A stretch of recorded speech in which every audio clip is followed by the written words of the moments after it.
السلام علیکم ورحمۃ اللہ وبرکاتہ۔ کیا حال ہے سب کا؟ نحمدہ ونصلی علی رسولہ الکریم، اما بعد، فاعوذ باللہ من الشیطان الرجیم، بسم اللہ الرحمن الرحیم، رب اشرح لی صدری ویسر لی امری واحلل عقدۃ من لسانی یفقہوا قولی۔ بسم اللہ الرحمن الرحیم، شروع کرتی ہوں اللہ کے نام سے جو بے انتہا مہربان نہایت رحم فرمانے والا ہے۔ الف لام را، تلک آیات الکتاب وقرآن مبین، ربما یود الذین کفروا لو کانوا مسلمین، ذرہم یأکلوا ویتمتعوا ویلہہم الامل فسوف یعلمون، وما اہلکنا من قریۃ الا ولہا کتاب معلوم۔ الف لام را، یہ آیات ہیں کتاب الہی اور قرآن مبین کی۔ بعید نہیں کہ ایک وقت وہ آ جائے جب وہی لوگ جنہوں نے آج دعوت اسلام کو قبول کرنے سے انکار کر دیا ہے پچھتا پچھتا کر کہیں گے کہ کاش ہم نے سر تسلیم خم کر دیا ہوتا، بات مان لیتے، مسلمان ہو جاتے۔ چھوڑو انہیں، کھائیں پئیں، مزے کریں اور بھلاوے میں ڈالے رکھے ان کو جھوٹی امید۔ عنقریب ان کو معلوم ہو جائے گا کہ یہ سب کچھ کیا کرتے رہے۔ اللہ سبحانہ وتعالیٰ نے انسان کو اس دنیا میں بھیجا اور ایک محدود وقت کے لیے اس کو آزادی بھی دی کہ وہ جو چاہے کرے، چاہے تو اچھا کرے، چاہے تو برا کرے، چاہے تو سر تسلیم خم کر دے، مسلمان بن جائے، اور چاہے تو کفر پر اڑا رہے۔ یہ آزادی امتحان کے لیے ہے اور ایک محدود مدت تک کے لیے ہے۔ یہ مدت بہت جلد ختم ہو جانے والی ہے، یعنی ہر انسان کو اپنی مرضی کرنے کا جو وقت ملا ہے وہ بہت ہی تھوڑا ہے، اور انسان اس مدت میں جو کہ امتحان کے لیے ہے اسے امتحان کے طور پر نہیں لے رہا، بلکہ اس کے برعکس غفلت میں پڑا ہوا ہے، عیش کوشی میں مبتلا ہے۔ انسان کی عیش پرستی کا یہ طلسم اس وقت ٹوٹتا ہے جب موت اس کے سامنے آ کھڑی ہوتی ہے اور اس کی ساری آزادیوں کو چھین لیا جاتا ہے، فرشتے سامنے آ جاتے ہیں اور انسان امتحان کے انجام کو جا پہنچتا ہے۔ اسے پتہ چل جاتا ہے کہ اس نے اپنی یہ زندگی کیسے گزاری۔ اس وقت اس کو اپنے پچھلے تمام مواقع، وہ ساری اپرچونٹیز یاد آتی ہیں کہ جب اس کو دلائل بھی پیش کیے گئے، جب اس کو طرح طرح کی نصیحتیں کی گئیں، جب امر بالمعروف اور نہی عن المنکر کیا گیا، لیکن اس نے لوگوں کی آواز کو، اپنے ضمیر کی آواز کو، ہر چیز کو سننے کی بجائے صرف اپنی خواہش نفس کی پیروی کی اور حق کو قبول کرنے کی بجائے حق کو نظر انداز کیا۔ اس وقت انسان یہ چاہے گا کاش وہ بھی سر تسلیم خم کر دیتا، مسلمان ہو جاتا، بات مان لیتا۔ تو اسی کے بارے میں فرمایا کہ وہ جو لوگ آج کفر کر رہے ہیں، آج انکار کر رہے ہیں، ایک دن آئے گا کہ وہ ضرور اس پہ پچھتائیں گے اور ضرور کہیں گے کہ کاش ہم بھی مسلمان ہوتے۔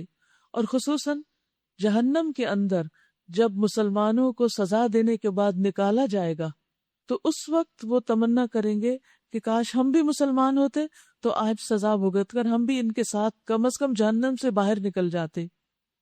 تو یاد رکھیے، آج ہمیں اپنی اس آزادی کو بہت احتیاط کے ساتھ استعمال کرنا ہے، اس سے بھرپور فائدہ اٹھانا ہے، اس میں وہ کام کرنے ہیں کہ جن کو ہم اپنی آخرت میں کیچ کر سکیں، اس سے فائدہ اٹھا سکیں۔ اور اللہ نے راحت کے لیے اور آرام کے لیے جو جگہ رکھی ہے، راحت و آرام کو اس کے لیے چھوڑ دیں اور آج سخت محنت کے ساتھ اپنے رب کو راضی کر لیں اور اللہ کی نافرمانی کے مقابلے میں اس کی فرما برداری کو ترجیح دیں۔ پھر فرمایا، ہم نے اس سے پہلے جس بستی کو بھی ہلاک کیا ہے اس کے لیے ایک خاص مہلت عمل لکھی جا چکی تھی، یعنی جس طرح انفرادی طور پر لوگوں کے لیے آزادی کا وقت ہوتا ہے، ایسے ہی امتوں اور قوموں کا بھی ہوتا ہے کہ ان کو اجتماعی طور پر ایک وقت دیا جاتا ہے جب تک وہ دنیا میں خوب پھل پھول سکتے ہیں اللہ کی نافرمانی کے باوجود۔ کیونکہ آج بازو کا تم دیکھتے ہیں نا کہ لوگ اللہ کو نہیں مانتے پھر بھی اتنی ترقی کر رہے تھے، ایک سوال اٹھتا ہے ذہن میں کہ ان کو اتنی عیش و عشرت کا موقع کیوں ملا ہوا ہے؟ تو اس کی وجہ یہی ہے کہ ان کو بھی ایک آزادی کی مدت دی گئی ہے کہ اس میں تم جو چاہو کر لو، اگرچہ وہ لمٹس کے اندر ہے، پابندیوں میں ہے، شتر بے مہار کی طرح نہیں ہے، لیکن پھر بھی ان کو اچھا یا برا کرنے کا موقع دیا گیا ہے۔ تو اللہ تعالیٰ فرماتے ہیں کہ پھر وہ موقع جب ختم ہو جاتا ہے تو ہلاکت ہو جاتی ہے۔ تو ہم نے جس بھی بستی کو ہلاک کیا اس کے لیے خاص وقت لکھا ہوا تھا۔ جس طرح انسان کی موت کا وقت ہوتا ہے، اس طرح قوموں کی موت کا بھی وقت ہوتا ہے، اور اس وقت وہ ختم ہوتی ہے۔ کوئی قوم نہ اپنے وقت مقرر سے پہلے ہلاک ہو سکتی ہے اور نہ اس کے بعد چھوٹ سکتی ہے، یعنی جب اس کا وقت آ جاتا ہے تو پھر دنیا میں وہ ختم ہو جاتی۔ جیسے کل سورۃ ابراہیم میں ہم نے پڑھا کہ کتنی ہی قومیں ایسی ہیں کہ جن کا آج کسی کو معلوم ہی نہیں، ان کا نام تک نہیں معلوم۔ تو اسی طرح اللہ سبحانہ تعالیٰ نے ایک کے بعد ایک قوم کو اٹھایا، اسے آزادی دی، کام کرنے کی مہلت دی۔ جب انہوں نے اس سے ناجائز فائدہ اٹھایا تو پھر اللہ تعالیٰ نے اس کو تباہ کر دیا، ملیا میٹ کر دیا، اور پھر وہ اپنے خاص وقت سے پہلے اور پیچھے چھوٹ نہیں سکتی، یعنی وقت مقرر پر ہی ہلاک ہوتی ہے۔ یہ لوگ کہتے ہیں اے وہ شخص جس پہ ذکر نازل ہوا ہے تو یقیناً دیوانہ ہے، تو مجنون ہے۔ یہ بات قرآن پڑھ کر اپنی زندگی میں تبدیلی لانے کی، جس کو دیوانگی کہا جاتا ہے، یہ طعنہ میں نبی صلی اللہ علیہ وسلم کو بھی دیا گیا تھا۔ پھر کہنے لگے اگر تو سچا ہے تو ہمارے سامنے فرشتوں کو کیوں نہیں لے آتا ہے، یعنی ہمارا ہر مطالبہ کیوں نہیں پورا کر دیتے، جو جو ہم ڈیمانڈ کرتے ہیں وہ چیزیں لیتے چلے آؤ۔ ہم فرشتوں کو یوں ہی نہیں اتار دیا کرتے، وہ جب اترتے ہیں تو حق کے ساتھ اترتے ہیں، اور پھر لوگوں کو مہلت نہیں دی جاتی۔ رہا یہ ذکر، یہ قرآن، انا نحن نزلنا الذکر وانا لہ لحافظون، تو اس کو ہم نے نازل کیا ہے اور ہم خود اس کے نگہبان ہیں، اس کی ہم خود حفاظت کر رہے ہیں۔ ابن عباس کہتے ہیں کہ آسمان میں شیاطین کے بیٹھنے کی جگہ ہوا کرتی تھی ان قرآن کے نزول سے پہلے، اور وہ غور سے وحی کو سنا کرتے تھے۔ فرشتوں کو جو احکامات ملتے تھے وہ سنتے تھے، اور وہ سنتے تھے جب تو ان پر کوئی ستارے نہیں پھینکے جاتے تھے، شہاب ثاقب نہیں پھینکے جاتے تھے، اور شیاطین کو رجم نہیں کیا جاتا تھا۔ پھر جب فرشتوں کو جو احکامات ملتے، مثلا یہ کہ فلاں کو موت دے دی جائے، اس کی جان نکال لی جائے، فلاں بستی تباہ کر لی جائے، یا اسی طرح کسی کی بیماری وغیرہ کے بارے میں جو احکامات صادر ہوتے ہیں، یہ بارش لانے کے کام پر جو فرشتے مقرر ہیں، تو وہ فرشتوں کی آپس کی کمیونیکیشن جو ہے اس کو سن کر زمین میں آ کر ایسے لوگوں کو جو کاہن وغیرہ ہوتے تھے ان کو ایک میں 100 جھوٹی باتیں ملا کر بتا دیتے تھے۔ جب 100 میں سے ایک بات سچی ہوتی تو لوگ ان پر ایمان لے آتے کہ ان کو تو غیب کا علم ہے، اور اس طرح وہ لوگوں کے لیے ایک آزمائش بنے ہوتے۔ جب قرآن مجید نازل ہونا شروع ہوا تو اللہ سبحانہ وتعالیٰ نے اس سن گن پر بالکل پابندی لگا دی، اور اب کوئی بھی جن اگر وحی الہی کو نبی صلی اللہ علیہ وسلم کے آنے سے پہلے راستے میں سننے کی کوشش کرتا تو اس کو پتھر مار کے ہلاک کر دیا جاتا۔ یعنی قرآن کو اس طرح اللہ تعالیٰ نے محفوظ رکھا، یعنی شہاب ثاقب اس کے پیچھے آ جاتا یہاں تک کہ اس کو جلا چھوڑتا۔ تو انہوں نے ابلیس سے اس بات کی شکایت کی کہ اب ہم کوئی بات سن نہیں سکتے، ہمارے لوگ مارے جا رہے ہیں۔ تو اس نے کہا اس کے سوا کچھ نہیں کہ کوئی نئی بات ہو گئی ہے۔ تو اس نے اپنے لشکروں کو زمین کے مشرق و مغرب میں پھیلا دیا۔ تو اچانک انہوں نے دیکھا نہیں ابلیس کے لشکروں نے کہ رسول اللہ صلی اللہ علیہ وسلم نخلا کے پہاڑوں کے درمیان نماز پڑھا رہے ہیں۔ انہوں نے ابلیس کو آ کے یہ خبر سنائی، تو اس نے پھر بتایا کہ یہی اصل وجہ ہے کہ جس کی وجہ سے تم اب کچھ سن گن نہیں سکتے۔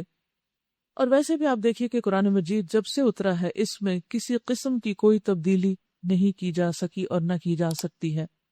کہا جاتا ہے کہ ہارون رشید کے دربار میں ایک شخص آیا جو بہت ذہین و فطین تھا اور قرآن اور تورات اور انجیل ہر چیز کا جاننے والا تھا۔ جب اس کے سامنے اسلام پیش کیا گیا تو اس نے قبول کرنے سے انکار کر دیا، لیکن اگلے سال پھر وہ دربار میں آیا اور اس کو جب اسلام کی دعوت دی گئی تو اس نے اسلام قبول کر لیا۔ اس سے پوچھا گیا کہ پچھلے سال تم نے قبول نہیں کیا تھا تو اس سال کیا وجہ ہوئی؟ اس نے کہا کہ میں چونکہ تینوں کتابوں کو جانتا ہوں تو میں نے تینوں کتابیں اپنے ہاتھ سے لکھی اور ہر ایک کے اندر تبدیلیاں کر دی۔ یہودی جو مجھ سے لے گیا اپنی کتاب، انہوں نے کوئی آبجیکشن نہیں کی، عیسائی جو لے گیا اس نے بھی کوئی آبجیکشن نہیں کی، لیکن جو شخص قرآن لے کر گیا تھا وہ واپس لے آیا۔ اس نے کہا کہ اس میں تبدیلی ہو چکی ہے، یہ قرآن اصل قرآن نہیں ہے، اس لیے میں اس کو نہیں رکھ سکتا۔ اور اسے کہتے کہ 3 نسخے اس نے ہر کتاب پہ لکھے تھے، تو قرآن کے تینوں نسخے جو تھے واپس آ گئے۔ تو اس نے کہا کہ یہ اس بات کی سچائی کی دلیل ہے کہ قرآن محفوظ کتاب ہے، اس میں کسی قسم کی کوئی تبدیلی نہیں کی گئی، اور یہ ایک حقیقت ہے۔ دیکھیے انسان کے اندر ہمیشہ ایک تجسس ہوتا ہے نئی نئی چیزوں کو جاننے کا، اور ان یوزول چیزوں کو انسان ہمیشہ بہت اپریشیٹ کرتا ہے. جو چیز روٹین میں دیکھتا ہے وہ اس کے لیے بہت عادی ہو جاتی ہے اور اس سے اس کو کوئی خاص انسپریشن نہیں ملتی. لیکن کوئی بھی چیز جب ایسی دیکھتا ہے کہ جو عام روٹین سے ہٹ کر ہوتی ہے تو ایک دم اس کے پیچھے جاتا ہے. اب آپ دیکھیے کہ دنیا بھر میں کتنی کتابیں ہوں گی، کیا آپ گن سکتے ہیں؟ ہزاروں، لاکھوں، کروڑوں. کچھ موجود ہیں، کچھ ختم ہو چکے ہیں. آج تک کسی کتاب کے لکھنے والے نے یہ نہیں کہا کہ یہ ایک محفوظ کتاب ہے اور اس میں کوئی تبدیلی نہیں ہوئی، اور خاص طور پر کئی سو سال گزرنے کے بعد. قرآن آج بھی کہتا ہے کہ ذالک الکتاب لا ریب فیہ، اس میں کوئی شک نہیں. اس جیسی کوئی صورت بنا لو، کوئی آیت بنا لو، 10 آیتیں بنا لو، اور پھر یہ کہ ایک محفوظ کتاب ہے، اس میں کسی قسم کی کوئی تبدیلی ہوئی نہیں. اور اس کی زبان بھی 1400 سال سے وہی عربی ہے. اس کے سمجھنے میں بھی کچھ مشکل ہے کیونکہ زبانیں ہر کچھ عرصے کے بعد ڈیڈ ہو جاتی ہیں، اس کے سمجھنے والے ختم ہو جاتے ہیں. لیکن قرآن کی زبان بھی محفوظ ہے اور قرآن بھی محفوظ ہے. تو ایک بہت ہی ان یوزول واقعہ ہے. لیکن کیا بات ہے کہ ہم اس ان یوزول واقعے سے فائدہ نہیں اٹھاتے اور کوئی سبق نہیں لیتے، اور ہماری روح کانپ نہیں اٹھتی کہ واقعی اللہ کا کلام ہے، اور اسے دیکھتے اور اسے پڑھتے اور اسے سنتے ہوئے ہمارے دلوں پر اثر نہ ہو. ایسا نہ ہونا بہت حیرت انگیز ہے. اصل بات یہ ہے کہ ہمارا ایمان اس کا تقاضا کرتا ہے کہ جو کچھ یہ کتاب ہمیں دیتی ہے اس کو سچ سمجھ کر اس کو اختیار کر لیں اور اپنے آپ کو اس کے مطابق بدل لیں، نہ کہ اس کو اپنی مرضی کے مطابق بدلنے کی کوشش کریں. وَلَقَدْ أَرْسَلْنَا مِن قَبْلِكَ فِي شِيَعِ الْأَوَّلِينَ وَمَا يَأْتِيهِم مِّن رَّسُولٍ إِلَّا كَانُوا بِهِ يَسْتَهْزِئُونَ. اے محمد صلی اللہ علیہ وسلم، ہم تم سے پہلے بہت سی گزری ہوئی قوموں میں رسول بھیج چکے ہیں. کبھی ایسا نہیں ہوا کہ ان کے پاس کوئی رسول آیا ہو اور انہوں نے اس کا مذاق نہ اڑایا ہو. مجرمین کے دلوں میں، یعنی جو انکار کرنے والے ہیں، ان کے دلوں میں ہم اس ذکر کو، اس قرآن کو صلاح کی مانند گزارتے نہیں. وہ اسے سنتے ہیں تو ان کو تکلیف محسوس ہوتی ہے، وہ اس پر ایمان نہیں لایا کرتے. قدیم سے اس خماش کے لوگوں کا یہی طریقہ چلا آ رہا ہے. اگر ہم ان پر آسمان کا کوئی دروازہ کھول دیتے اور وہ دن دہاڑے اس میں چڑھنے بھی لگتے، تب بھی وہ یہی کہتے کہ ہماری آنکھوں کو دھوکا ہو رہا ہے، بلکہ ہم پر جادو کر دیا گیا ہے. یعنی سارے معجزات دیکھ کر بھی ایمان نہ لاتے. وَلَقَدْ جَعَلْنَا فِي السَّمَاءِ بُرُوجًا، اور البتہ تحقیق ہم نے آسمان میں برج بنائے، ستارے بنائے. وَزَيَّنَّاهَا لِلنَّاظِرِينَ، اور ان کو دیکھنے والوں کے لیے مزین کیا. ہر شیطان مردود سے ان کو محفوظ کر دیا. کوئی شیطان ان میں راہ نہیں پا سکتا الا یہ کہ کچھ سن گن لے، اور جب وہ سن گن لینے کی کوشش کرتا ہے تو ایک شعلہ روشن اس کا پیچھا کرتا ہے. اللہ سبحانہ وتعالیٰ آسمان پر ستاروں کی نشانی کی طرف متوجہ کر رہے ہیں. ستارے ہر دور کے لوگوں کی توجہ کا مرکز رہے، لیکن افسوس یہ کہ لوگوں نے اس سے صحیح سبق نہیں سیکھا بلکہ اپنے ایمان کو خراب کیا. وہ کس طرح کہ ستاروں کی جو چال ہے یا ستاروں کی جو موومنٹ ہے اس سے اپنی قسمت اور تقدیر کو وابستہ کر لیا، جس کی کوئی حقیقت نہیں. رسول اللہ صلی اللہ علیہ وسلم نے فرمایا، جس نے علم و نجوم یعنی ستاروں کا علم حاصل کیا اس نے جادو کا ایک حصہ سیکھا. جتنا سیکھے گا اتنا زیادہ ہی جادو میں مبتلا ہوگا، اور جادو کی حقیقت کیا ہے کہ وہ کفر ہے. ہمیں علم نجوم میں دلچسپی بھی نہیں لینی چاہیے، یعنی یہ سیکھنے کی ضرورت ہے، اس کے قریب پھٹکنے کی ضرورت نہیں کہ ستاروں کی رفتار سے انسانوں کی قسمت پر کیا اثر اندازی ہوتی ہے. نبی صلی اللہ علیہ وسلم نے فرمایا، جب ستاروں کا ذکر ہونے لگے تو خاموشی اختیار کرو، یعنی اس میں اپنی کوئی رائے نہ دو. پھر اسی طرح ستاروں کی تاثیر پر بھی ایمان رکھنے کی مذمت کی گئی. آپ صلی اللہ علیہ وسلم نے فرمایا، مجھے بعد میں آنے والے زمانے میں اپنی امت سے سب سے زیادہ 3 باتوں کا ڈر ہے. نمبر 1 ستاروں پر ایمان، نمبر 2 تقدیر کو جھٹلانا، اور نمبر 3 حکمرانوں کا ظلم کرنا. تو اس سے سبق کیا ملتا ہے کہ ہمیں کسی قسم کی بھی غیب کی خبروں سے کوئی دلچسپی نہیں رکھنی چاہیے اور پیشن گوئیوں کے بارے میں کان نہیں دھرنے چاہیے. اور اسی طرح ستارے کیا کہتے ہیں اور تمہارا ستارہ کون سا اور میرا سٹار کون سا ہے، ان چیزوں سے کسی قسم کی کوئی دلچسپی نہیں ہونی چاہیے. نہ ہی ایسی کتابیں پڑھنی چاہیے، نہ ہی اخباروں میں ایسے کالم دیکھنے چاہیے. اور اگر کوئی کسی طرح بھی ایسا کوئی سوال بھی کرے تو اس کا بھی جواب نہیں دینا چاہیے. بعض اوقات لوگ آپ سے پوچھتے ہیں نا، آپ بتائیے آپ کا سٹار کون سا ہے، اچھا آپ کب پیدا ہوئے، آپ کا سٹار کیا ہے اور اس سٹار کی کیا خصوصیات ہیں. تو ان چیزوں سے مکمل اجتناب کرنا چاہیے، کیونکہ اس سے ایمان جانے کا اندیشہ ہوتا ہے. کیونکہ وہ لوگ جو ایسی باتوں میں نہیں پڑھتے ان کی زندگیاں میں گزر رہی ہیں، تو ہم ایسی باتوں میں پڑھ کے اور ایسی چیزیں پڑھ کے اپنا ایمان کیوں گنوائیں. پھر زمین کی نشانی بتائی، وَالْأَرْضَ مَدَدْنَاهَا وَأَلْقَيْنَا فِيهَا رَوَاسِيَ وَأَنبَتْنَا فِيهَا مِنْ كُلِّ شَيْءٍ مَوْزُونٍ۔ ہم نے زمین کو پھیلایا، اس میں پہاڑ جمائے اور اس میں ہر قسم کی نباتات ٹھیک ٹھیک نپی تلی مقدار کے ساتھ اگائی، اور اس میں معیشت کے اسباب فراہم کیے تمہارے لیے بھی اور ان بہت سی مخلوقات کے لیے بھی جن کے رازق تم نہیں ہو۔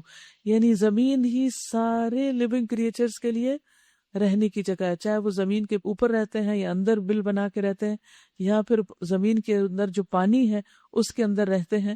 یہ اللہ سبحانہ وتعالیٰ کی حیرت انگیز تخلیق کے لیے ایک ماں کی طرح کا کام دیتی ہے، جو اپنے اوپر سب بوجھوں کو اٹھائے ہوئے ہے۔ اپنی ماں بھی اپنے بچے کو زیادہ دیر نہیں اٹھا سکتی، لیکن آپ دیکھیے کہ زمین ہمیں کس طرح برداشت کیے ہوئے، ہم سب اس پہ چلتے ہیں، بھاگتے ہیں، دوڑتے ہیں، بھاری بھاری چیزیں رکھتے ہیں، بڑی بڑی بلڈنگز بناتے ہیں، وہ سب کچھ اٹھائے چلے جا رہی ہے۔ کوئی چیز ایسی نہیں جس کے خزانے ہمارے پاس نہ ہوں، پھر مایوسی کی تو کوئی ضرورت ہی نہیں، اور حسد کی بھی ضرورت نہیں۔ مثلا اگر کسی اور کو کچھ مل جاتا ہے تو آپ کو حسد نہیں کرنا، کیوں؟ اس لیے کہ اللہ تعالیٰ کا خزانہ ختم نہیں ہوا، اس کو نعمت مل گئی ہے تو ساری اسی کے پاس نہیں چلی گئی، ابھی تو اتنی بھی کمی نہیں ہوئی۔ اگر ساری دنیا کو بھی یہ نعمت مل جائے تو اتنی کمی نہیں ہوگی جتنی پانی کو سمندر میں ڈبو کر دیکھیں تو پانی میں کمی ہوتی ہے۔ تو کہاں یہ کہ کسی کو کچھ مل گیا تو مجھے اس پر کوئی پریشانی لاحق ہو۔ تو جب ایسی کوئی تکلیف شیطان دل میں ڈالنے لگے تو فوراً اللہ کے خزانوں پر نظر رکھیں۔ وَإِن مِّن شَيْءٍ إِلَّا عِندَنَا خَزَائِنُهُ وَمَا نُنَزِّلُهُ إِلَّا بِقَدَرٍ مَّعْلُومٍ، اور جس چیز کو بھی ہم نازل کرتے ہیں ایک مقرر مقدار میں نازل کرتے ہیں، ضرورت سے زائد نہیں کرتے۔ تو اس لیے اگر اللہ سبحانہ تعالیٰ نے کوئی نعمت ایک خاص مقرر حد تک دے رکھی ہے تو میرے لیے اتنی ہی کافی ہے، اور اگر نہیں دی تو اس میں بھی بڑی خیر ہے، کیونکہ یہ اللہ کی حکمت پر مبنی ہے، اور اللہ کی حکمت میرے علم اور میری خواہشات سے بڑی ہے، اس لیے مجھے اس پر کبھی بھی ملول نہیں ہونا چاہیے، رنجیدہ اور غمگین نہیں ہونا چاہیے۔ وَأَرْسَلْنَا الرِّيَاحَ لَوَاقِحَ فَأَنزَلْنَا مِنَ السَّمَاءِ مَاءً فَأَسْقَيْنَاكُمُوهُ، بارآور ہواؤں کو ہم ہی بھیجتے ہیں، پھر آسمان سے پانی برساتے ہیں اور اس پانی سے تمہیں سیراب کرتے ہیں۔ اس دولت کے خزانہ دار تم نہیں ہو۔ یہ آسمانوں پر جو پانی آتا ہے، بادل آتے ہیں، یہ کسی انسان کی ملکیت نہیں ہے، یہ اللہ سبحانہ وتعالیٰ کے بھیجے ہوئے ہیں، اور ہوائیں ان کو اٹھا کر لاتی ہیں۔ تو اللہ سبحانہ وتعالیٰ جب ہوا چلائے اور بارش کی خوشخبری آ رہی ہو تو پھر دعا کرے، اور اگر آندھی بن جائے تو بھی دعا کرے۔ نبی صلی اللہ علیہ وسلم دعا کیا کرتے تھے، اللہم لقحا لا عقیما، اے اللہ بارش والی ہوا ہو، بے برکت ہوا نہ ہو، یعنی ایسی نہ ہو کہ جو پہلی نعمتیں بھی اڑا کے لے جائے۔ پھر فرمایا وَإِنَّا لَنَحْنُ نُحْيِي وَنُمِيتُ وَنَحْنُ الْوَارِثُونَ، زندگی اور موت ہم دیتے ہیں، اس لیے کوئی پیدا ہو تو بھی اللہ کا شکر ادا کریں، کوئی فوت ہو جائے تو اچھی طرح صبر کریں، کیونکہ یہ سب اللہ کے فیصلے ہیں، اور ہم ہی سب کے وارث ہونے والے ہیں، سب کو ختم ہو جانا ہے، ایک وقت آئے گا تو صرف اللہ کی ذات باقی رہے گی۔ وَيَبْقَى وَجْهُ رَبِّكَ ذُو الْجَلَالِ وَالْإِكْرَامِ، پہلے جو لوگ تم میں سے ہو گزرے ہیں ان کو بھی ہم نے دیکھ رکھا ہے، اور بعد کے آنے والے بھی ہماری نگاہ میں ہیں، یقیناً تمہارا رب ان سب کو اکٹھا کرے گا، وہ حکیم بھی ہے اور علیم بھی ہے۔ وَلَقَدْ خَلَقْنَا الْإِنسَانَ مِنْ صَلْصَالٍ مِّنْ حَمَإٍ مَّسْنُونٍ، ہم نے انسان کو سڑی ہوئی مٹی کے سوکھے گارے سے بنایا۔ اپنی حقیقت پر غور کیجئے کہ اصل کیا ہے، پھر فخر اور غرور اور تکبر کی ضرورت ہی نہیں رہتی۔ اور اس سے پہلے جنوں کو ہم نے آگ کی لپٹ سے پیدا کیا۔ پھر یاد کرو اس موقع کو جب تمہارے رب نے فرشتوں سے کہا کہ میں سڑی ہوئی مٹی کے سوکھے گارے سے ایک انسان پیدا کر رہا ہوں، جب میں اسے پورا بنا چکوں اور اس میں اپنی روح سے کچھ پھونک دوں تو تم سب اس کے آگے سجدے میں گر جانا۔ چنانچہ تمام فرشتوں نے سجدہ کیا سوائے ابلیس کے، اس نے سجدہ کرنے والوں کا ساتھ دینے سے انکار کر دیا۔ رب نے پوچھا، اے ابلیس تجھے کیا ہوا کہ تو نے سجدہ کرنے والوں کا ساتھ نہیں دیا؟ اس نے کہا، میرا یہ کام نہیں کہ میں اس بشر کو سجدہ کروں جسے تو نے سڑی ہوئی مٹی کے سوکھے گارے سے پیدا کیا۔ رب نے فرمایا، اچھا تو نکل جا یہاں سے، کیونکہ تو مردود ہے، اور اب روز جزا تک تجھ پر لعنت ہے، یعنی قیامت تک تو اللہ کی رحمت سے محروم ہو گیا ہے۔ اس نے عرض کیا، میرے رب یہ بات ہے تو پھر مجھے اس روز تک کے لیے مہلت دے دیجئے جب کہ سب انسان دوبارہ اٹھائے جائیں گے، یعنی قیامت تک۔ فرمایا اچھا تجھے مہلت ہے اس دن تک جس کا وقت ہمیں معلوم ہے، یعنی قیامت کا علم صرف اللہ کو ہے۔ وہ بولا میرے رب جیسا تو نے مجھے بہکایا، اللہ کو نعوذ باللہ الزام دے رہا ہے، اسی طرح اب بھی زمین میں ان کے لیے دل فریبیاں پیدا کر کے ان سب کو بہکا دوں گا۔ تو شیطان کے بہکانے کا طریقہ کیا ہے؟ انسان کے لیے دنیا کو خوبصورت بنا دیتا ہے، برائی کو اٹریکٹو بنا دیتا ہے، اور انسان طرح طرح کی تعویلیں کر کے، بہانے کر کے اس برائی کا ارتکاب کرنے لگتا ہے اور اس پر خوش ہوتا ہے، اور یہ سب شیطان کی چال ہے۔ سوائے تیرے ان بندوں کے جنہیں تو نے ان میں سے خالص کر لیا ہو، وہ میری چال میں نہیں آئے گے۔ تو اب آپ دیکھیے کہ دو طرح کے بندے ہیں، ایک تو وہ کہ جو شیطان کے پھیر میں آ جاتے ہیں، اس کے بہکاوے میں آ جاتے ہیں، اور دوسرے وہ جو نہیں آتے۔ اپنے آپ کو پلیس کیجئے کہ آپ کس میں ہیں، آپ خود کو کیا نمبر دیتے ہیں، کیا گریڈ دیتے ہیں، کس کیٹیگری میں شامل کرتے ہیں۔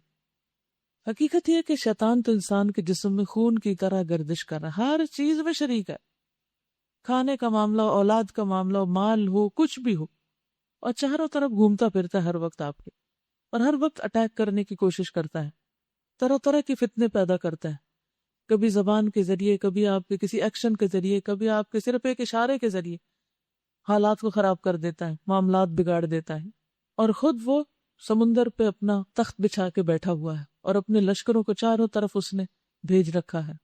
اور کس لیے بھیجتا ہے؟ حدیث میں آتا ہے تاکہ وہ لوگوں کو فتنے میں ڈالیں۔ بس ان لشکروں میں سے اس کے نزدیک سب سے بڑا مقام والا وہ ہوتا ہے جس کا فتنہ سب سے بڑا ہوتا ہے، جو سب سے بڑا فساد کر کے آتا ہے۔ لیکن وہ جتنے مرضی لشکر بھیج دے، اللہ کے چنے ہوئے بندے، مخلص بندے اس کے پھیر میں نہیں آتے۔ وہ کون ہیں؟ وہ کیسے ہوتے ہیں؟ کوئی بتائے گا؟ جیسے حضرت عمر تھے، جن کو دیکھ کر شیطان بھاگ جاتا تھا۔ نبی صلی اللہ علیہ وسلم نے فرمایا میں دیکھ رہا ہوں شیاطین جن و انس عمر کو دیکھ کر بھاگ کھڑے ہوتے ہیں۔ یعنی صرف جنوں کے شیطان نہیں، انسانوں کے شیطان بھی بھاگ جاتے ہیں، ان کو دیکھ کے ڈر جاتے ہیں۔ تو اس سے یہ پتہ چلتا ہے کہ جن لوگوں سے ڈر لگتا ہے ان کے ساتھ بھی کچھ ایسی چیز ہوتی ہے کہ جس طرح حضرت عمر سے انسان بھاگتے تھے، اسی طرح کچھ اور انسانوں سے بھی بھاگتے۔ تو آپ غور کیجئے کہ آپ کی زندگی میں وہ کون سا ایسا انسان ہے، نیک انسان، یعنی ظالم انسان نہیں، نیک انسان جس کو دیکھ کے آپ کو ڈر لگتا ہے اور آپ کانپنے لگتے ہیں۔ کیونکہ مجھے یاد ہے کہ میرے والد ایسے تھے کہ جن کا اتنا روب ہوتا تھا، حالانکہ وہ اتنے نرم، اتنے شفیق، اتنے حلیم، کبھی اونچی آواز میں بات بھی نہیں کی، بڑی سے بڑی بات کو اتنا چھوٹا کر دیتے تھے جیسے کوئی مسئلہ ہی نہ ہو، لیکن اس کے باوجود پورے خاندان پر ان کا روب تھا کہ کوئی بھی ان سے بات کرتے ہوئے گھبراتا تھا کہ ادھر ادھر کی نہیں کر سکتا، اور کبھی کسی کو میں نے ان کے سامنے بدتمیزی کرتے ہوئے نہیں پایا، کسی کی جرت ہی نہیں ہوتی تھی کہ ان کے سامنے کوئی بدتمیزی کر سکے۔ تو آپ بھی سوچئے کہ وہ کون انسان ہے آپ کی زندگی میں جو آپ کے آس پاس ہے کہ جسے دیکھ کر آپ کو بھی ڈر لگتا ہے، اور اگر انسانوں کو اس سے ڈر لگتا ہے تو انشاءاللہ شیطانوں کو بھی لگتا ہوگا، اور آپ اللہ سے ڈرنا شروع کر دیں تو شیطان آپ سے ڈرنے لگے گے۔ اللہ سے ڈرے، شیطان آپ سے ڈرے گے، ٹھیک ہے؟ کیونکہ یہ ٹارگٹ ہے نا، ایسا بننا ہے، اور یہاں پر جو ٹارگٹ دیا گیا وہ ہے المخلص، مخلص بننے کا۔ تو ہمیں بھی اپنا گول بنا لینا چاہیے کہ مجھے اپنے ظاہر باطن کو ہر قسم کی آلائشوں سے پاک کرنا ہے تاکہ میں بھی اللہ کی چنی ہوئی بندی بن جاؤں۔ قال هذا صراط علی مستقیم، فرمایا یہ راستہ ہے جو سیدھا مجھ تک پہنچتا ہے، یعنی حق کا راستہ، صحیح راستہ۔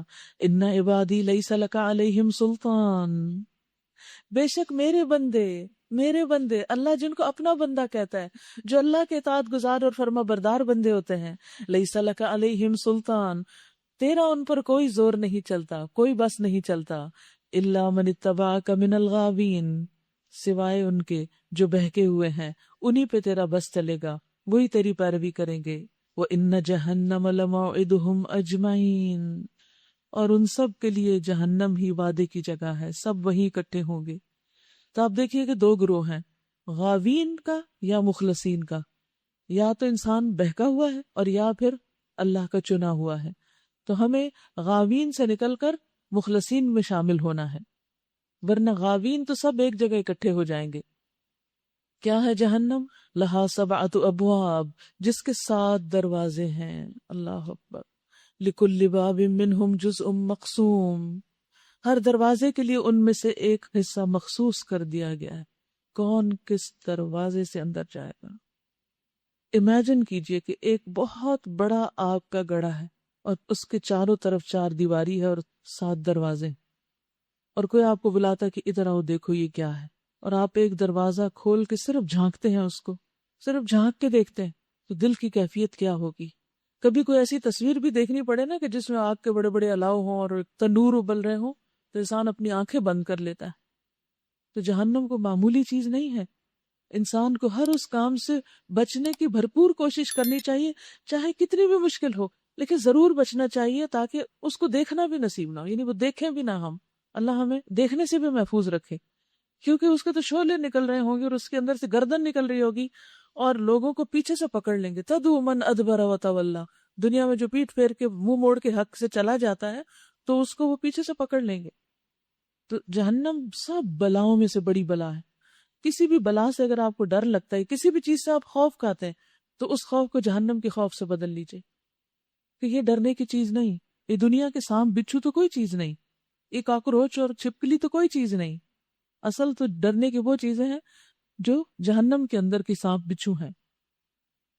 اس کے برعکس متقی، بچ بچ کے چلنے والے مخلص لوگ، ان المتقین فی جنات وعیون، بخلاف اس کے متقی لوگ باغوں اور چشموں میں ہوں گے، اور ان سے کہا جائے گا کہ داخل ہو جاؤ ان میں سلامتی کے ساتھ، بے خوف و خطر. ان کے دلوں میں جو تھوڑی بہت کھوٹ کپٹ ہوگی اسے ہم نکال دیں گے، یعنی ان کی آپس کی غلط فہمیاں دور کر دیں گے. بعض اوقات 2 لوگ الگ الگ بہت نیک، بہت ہارڈ ورکنگ ہوتے ہیں، لیکن somehow ان کی آپس میں بنتی نہیں. اس کی ایک وجہ یہ بھی ہو سکتی ہے کہ جب روح اللہ نے پیدا کی تھی تو وہاں جن کی آپس میں ملاقات ہوگی ان کے درمیان محبت پیدا ہوگی، اور جو وہاں ایک دوسرے سے اجنبی رہے وہ دنیا میں آ کے بھی ایک دوسرے سے اجنبی ہیں، ان کی آپس میں نہیں بنتی. تو یہ اللہ کی شان ہے. اللہ نے دلوں کو، روحوں کو مختلف طرح کا بنایا ہے. تو ضروری نہیں ہے کہ 2 لوگ بہت نیک ہوں اور ان کی آپس میں بہت دوستی بھی ہو. ٹھیک ہے، ایک دوسرے کا احترام کریں گے لیکن اختلاف بھی ہو سکتا ہے. تو اس لیے آپ دیکھیں گے کہ ہماری تاریخ میں یہ نظر آتا ہے، بڑے بڑے ائمہ کرام ہیں، بڑے بڑے محدثین ہیں، فقہاء ہیں، اپنی اپنی جگہ ایک ایک پلر ہے دین کا، علم کا ستون ہے، لیکن آپس میں فقہی اختلافات بھی موجود ہیں. ان کا باہم احترام بھی ہے، لیکن بہرحال وہ آپس میں الگ الگ ضرور ہیں. یہ تو ویسے اختلاف کی بات ہے، لیکن بعض اختلافات میں ایک دوسرے پر زیادتی بھی ہو جاتی، کسی کے خلاف کوئی بات بھی ہو جاتی، بعض اوقات کسی کے اوپر الزام تراشی بھی ہو جاتی. انسان ہے نا، کمزور ہیں. تو ایسی صورت میں انسان قیامت کے دن اگر باقی نیک اعمال کی وجہ سے جنت میں جا رہا ہوگا تو جنت میں اس وقت تک نہیں جا سکتا جب تک اس کا دل صاف نہ کر دیا جائے، اس کو دھو نہ ڈالا جائے. اور یہ کہاں ہوگا؟ قنطرہ پہ. اب تو ماشاءاللہ آپ سب کو پتا ہے یہ قنطرہ پر ہوگا. حدیث میں آتا ہے کہ مومن آگ سے نکل جائیں گے، اور جو آگ سے نکلیں گے ان کا بھی یہی حال ہوگا. جو پل صراط پار کر کے جا رہے ہیں وہ بھی قنطرہ پہ روکے جا رہے ہیں، جو آگ سے نکل کے جا رہے ہیں. یعنی کوئی بھی جنت میں اس قنطرہ کے بغیر آگے گزر نہیں سکے گا. اور وہ ایک صاف ستھرا کرنے کا مقام ہے جس میں جہنمیوں کو پانی میں ڈال کے ان کے جسموں کو دوبارہ اگایا جائے گا اور صاف ستھرا ان کو کیا جائے گا، ان کا جسم پھر سے بنے گا. اور جو نیک لوگ ہوں گے ان کے ساتھ کیا معاملہ ہوگا، انہیں وہاں روک لیا جائے گا. اور جو جنت اور دوزخ کے درمیان کی جگہ ہے، تو دنیا میں جو ان کے بعض مظالم تھے، ایک دوسرے کے ساتھ کوئی بھی ظلم کیا تھا، ان کا ایک دوسرے سے قصاص دلوایا جائے گا، یہاں تک کہ جب ان کو پاک صاف کاٹ چھانٹ کر دیا جائے گا تو ان کو جنت میں داخل ہونے کی اجازت دی جائے گی. کیونکہ جنت میں سب لوگوں کے دل ایک دل کی طرح ہوں گے، کسی قسم کا کوئی اختلاف نہیں ہوگا، سب ایک دوسرے سے محبت کرنے والے ہوں گے، سب ایک دوسرے کے حقیقی خیرخواہ اور وفادار ہوں گے. دنیا میں بھی وہ گھر، وہ ادارہ، وہ جگہ جنت بن جاتی ہے جہاں لوگ ایک دوسرے پر ٹرسٹ کرتے ہیں. دنیا میں بھی محبتیں انسانوں کو ایک دوسرے کے قریب کر دیتی ہیں اور ایک دوسرے کے لیے وسعتیں دل میں آ جاتی ہیں. تو جنت کے اصل لطف یہی ہے کہ وہاں لوگوں کے دل صاف ہوں گے. دنیا میں جتنا بھی آپ دوسرے کے ساتھ احتیاط کا معاملہ کریں، کہیں نہ کہیں کوئی میل آ جاتی، اور کوئی نہیں تو شیطان کوئی وسوسہ ڈال دیتا ہے. لیکن وہاں شیطان تو ہوگا نہیں، وہ تو اپنی منزل کو پہنچ چکا ہوگا. وہ آپس میں بھائی بھائی بن کر آمنے سامنے تختوں پر بیٹھیں گے، یعنی اپنی اپنی نشستوں پر بیٹھ کر آپس میں بہت ریلیکسڈ وے میں گزری ہوئی باتیں یاد کریں گے اور خوش ہوں گے۔ اسی طرح وہاں پر نہ کوئی انہیں تھکاوٹ ہوگی اور نہ ہی وہاں سے وہ نکالے جائیں گے۔ لا یمسہم فیہا نصب وما ہم منہا بمخرجین، انہیں نہ وہاں کسی مشقت سے پالا پڑے گا، نہ وہاں سے وہ نکالے جائیں گے۔ اے نبی میرے بندوں کو خبر دے دو کہ میں بہت درگزر کرنے والا ہوں، بہت رحیم ہوں، مگر اس کے ساتھ ساتھ میرا عذاب بھی نہایت دردناک ہے۔ یعنی اللہ سبحانہ تعالیٰ معاف فرمانے والے بھی ہیں اور سزا دینے والے بھی، اس لیے کبھی انسان اس امید پر کہ وہ معاف کر دے گا گناہ نہ کرتا چلا جائے، اور اس پریشانی میں کہ میرے گناہ بہت ہیں، میری معافی نہیں ہوگی، تو نیک عمل چھوڑ دے، یعنی مایوس نہ ہو۔ وَنَبِّئْهُمْ عَنْ ضَيْفِ ابراہیم، اللہ کے مخلص بندوں میں سے ایک بندے کی مثال اب دی جائے گی۔ اور ذرا انہیں ابراہیم کے مہمانوں کا قصہ سنا دو علیہ السلام۔ جب وہ آئے اس کے ہاں اور کہا سلام ہو تم پر، تو اس نے کہا ہمیں تم سے ڈر لگتا ہے۔ انہوں نے جواب دیا ڈرو نہیں، ہم تمہیں ایک بڑے سیانے لڑکے کی بشارت دیتے ہیں۔ ابراہیم علیہ السلام نے کہا کیا تم اس بڑھاپے میں مجھے اولاد کی بشارت دیتے ہو؟ ذرا سوچو تو صحیح، یہ کیسی بشارت ہے جو تم مجھے دے رہے ہو؟ فَبِمَ تُبَشِّرُونَ، یہ کیسی بشارت، یہ کیسے ہو سکتا ہے؟ How is it possible؟ انہوں نے جواب دیا ہم تمہیں برحق بشارت دے رہے ہیں، تم مایوس نہ ہو۔ ابراہیم علیہ السلام نے کہا اپنے رب کی رحمت سے مایوس تو گمراہ لوگ ہی ہوا کرتے ہیں، یعنی میں مایوس نہیں ہوں، ہوپ فل ہوں۔ پھر ابراہیم علیہ السلام نے پوچھا اے فرشتو وہ مہم کیا ہے جس پر آپ لوگ تشریف لائے ہو؟ وہ بولے ہم ایک مجرم قوم کی طرف بھیجے گئے، قوم لوط کی طرف، صرف لوط کے گھر والے مستثنیٰ ہیں، ان سب کو ہم بچا لیں گے سوائے اس کی بیوی کے، جس کے لیے اللہ تعالیٰ فرماتا ہے کہ ہم نے مقدر کر دیا ہے کہ وہ پیچھے رہ جانے والوں میں شامل رہے۔ پھر جب یہ فرشتے لوط علیہ السلام کے ہاں پہنچے تو انہوں نے کہا آپ لوگ اجنبی معلوم ہوتے ہیں۔ اس سے کیا پتہ چلتا ہے؟ ابراہیم علیہ السلام نے بھی دیکھ کے نہیں پہچانا، لوط علیہ السلام نے بھی نہیں پہچانا۔ ایک بڑی خاص بات پتہ چلتی کہ پیغمبر غیب کا علم نہیں رکھتے، ان کو نہیں پتا تھا کہ یہ فرشتے انسانی شکل میں آئے بیٹھے۔ انہوں نے جواب دیا نہیں، بلکہ ہم وہی چیز لے کر آئے ہیں جس کے آنے میں یہ لوگ شک کر رہے تھے۔ ہم تم سے سچ کہتے ہیں کہ ہم حق کے ساتھ تمہارے پاس آئے ہیں، لہٰذا اب تم کچھ رات رہے اپنے گھر والوں کو لے کر نکل جاؤ اور خود ان کے پیچھے پیچھے چلو، تم میں سے کوئی پلٹ کر پیچھے نہ دیکھے، بس سیدھے چلے جاؤ جدھر جانے کا حکم دیا جا رہا ہے۔ اور اسے ہم نے اپنا یہ فیصلہ پہنچا دیا کہ صبح ہوتے ہوتے ان لوگوں کی جڑ کاٹ دی جائے گی۔ اتنے میں شہر کے لوگ خوشی کے مارے بےتاب ہو کر لوط علیہ السلام کے گھر چڑھائے۔ لوط علیہ السلام نے کہا بھائیو یہ میرے مہمان ہیں، میری فضیحت نہ کرو، اللہ سے ڈرو، مجھے رسوا نہ کرو۔ وہ بولے کیا ہم بارہا تمہیں منع نہیں کر چکے کہ دنیا بھر کے ٹھیکیدار نہ بنو؟ یعنی تم اتنی زیادہ نصیحتیں نہ کرو لوگوں کو اور لوگوں کے تحفظ کا ذمہ نہ لو۔ لوط علیہ السلام نے عاجز ہو کر کہا اگر تمہیں کچھ کرنا ہی ہے تو یہ میری بیٹیاں موجود ہیں، یعنی ان سے نکاح کر لو۔ لَعَمْرُكَ إِنَّهُمْ لَفِي سَكْرَتِهِمْ يَعْمَهُونَ، تیری جان کی قسم، اللہ تعالیٰ نبی صلی اللہ علیہ وسلم کی جان کی قسم کھا رہے ہیں، اس وقت ان پر ایک نشہ سا چڑھا ہوا تھا جس میں وہ آپے سے باہر ہو رہے تھے، یعنی ان کی آنکھوں پر خواہش پرستی کی پٹی بندھی ہوئی تھی۔ حقیقت یہ ہے کہ جو انسان اللہ کے حکم کو فراموش کر کے غفلت میں پڑ کر خواہش کے پیچھے دوڑنے لگے تو پھر وہ اندھا بہرا ہو جاتا ہے، اس کو اپنے دین دنیا دونوں کے نقصان کی کوئی فکر نہیں ہوتی۔ آخر کار پو پھٹتے ہی ان کو ایک زبردست دھماکے نے آ لیا اور ہم نے اس بستی کو تلپٹ کر کے ان پر رکھ دیا اور ان پر پکی ہوئی مٹی کے پتھروں کی بارش برسا دی۔ اس واقعے میں بڑی نشانیاں ہیں ان لوگوں کے لیے جو صاحب فراست ہیں، اور وہ علاقہ جہاں یہ واقعہ پیش آیا تھا گزرگاہ عام پر موجود ہے، اس میں سامان عبرت ہے ان لوگوں کے لیے جو صاحب ایمان ہیں۔ اور ایکا والے ظالم تھے تو دیکھ لو کہ ہم نے ان سے بھی انتقام لیا، اور ان دونوں قوموں کے اجڑے ہوئے علاقے کھلے راستے پر واقع ہیں۔ ہجر کے لوگ بھی رسولوں کی تکذیب کر چکے ہیں، ہم نے اپنی آیات ان کے پاس بھیجی، اپنی نشانیاں ان کو دکھائیں۔ ہجر جو ہے یہ قوم سمود یعنی مدین کے لوگ، ہم نے اپنی آیات ان کے پاس بھیجی، اپنی نشانیاں ان کو دکھائیں، مگر وہ سب کو نظر انداز ہی کرتے رہے۔ وہ پہاڑ تراش تراش کر مکان بناتے تھے اور اپنی جگہ بالکل بے خوف اور مطمئن تھے کہ ہم پر تو کوئی عذاب نہیں آ سکتا، کیونکہ اس سے پہلے قوم عاد تباہ ہوئی تھی اور وہ ہوا چلنے سے تباہ ہوئی تھی۔ تو انہوں نے سوچا کہ ہم اگر ہوا چلے گی تو پہاڑوں کے اندر چھپ جائیں گے، لیکن اللہ سبحانہ وتعالیٰ کے پکڑ سے کون بچ سکتا ہے؟ اللہ نے ایسا زلزلہ بھیجا کہ وہ پہاڑوں کے اندر ہی ختم ہو گئے۔ آخر کار ایک زبردست دھماکے نے ان کو صبح ہوتے ہی آ لیا اور ان کی کمائی ان کے کچھ کام نہ آئی۔ ہم نے زمین اور آسمان کو اور ان کی سب موجودات کو حق کے سوا اور کسی بنیاد پر تخلیق نہیں کیا، اور فیصلے کی گھڑی یقیناً آنے والی ہے۔ پس اے محمد صلی اللہ علیہ وسلم، تم ان لوگوں کی بےہودگیوں پر شریفانہ درگزر سے کام لو۔ یقیناً تمہارا رب سب کا خالق ہے اور سب کچھ جانتا ہے۔ ہم نے تم کو 7 ایسی آیات دے رکھی ہیں جو بار بار دہرائے جانے کے لائق ہیں۔ وہ کون سی آیات ہیں؟ سورۃ الفاتحہ۔ اور تمہیں قرآن عظیم عطا کیا ہے، تم اس متاع دنیا کی طرف آنکھ اٹھا کر نہ دیکھو، اسے کوئی اہمیت نہ دو، کچھ امپورٹنس نہ دو ان دنیا کی چیزوں کو جو ہم نے ان میں سے مختلف قسم کے لوگوں کو دے رکھی ہیں، اور نہ ان کے حال پر اپنا دل کڑھاؤ، اور انہیں چھوڑ کر ایمان لانے والوں کی طرف جھکو، اور نہ ماننے والوں کو کہہ دو کہ میں تو صاف صاف تنبیہ کرنے والا ہوں۔ یہ اسی طرح کی تنبیہ ہے جیسی ہم نے ان تفرقہ پردازوں کی طرف بھیجی تھی جنہوں نے اپنے قرآن کو ٹکڑے ٹکڑے کر ڈالا ہے۔ تو قسم ہے تیرے رب کی، ہم ضرور ان سب سے پوچھیں گے کہ تم کیا کرتے رہے ہو۔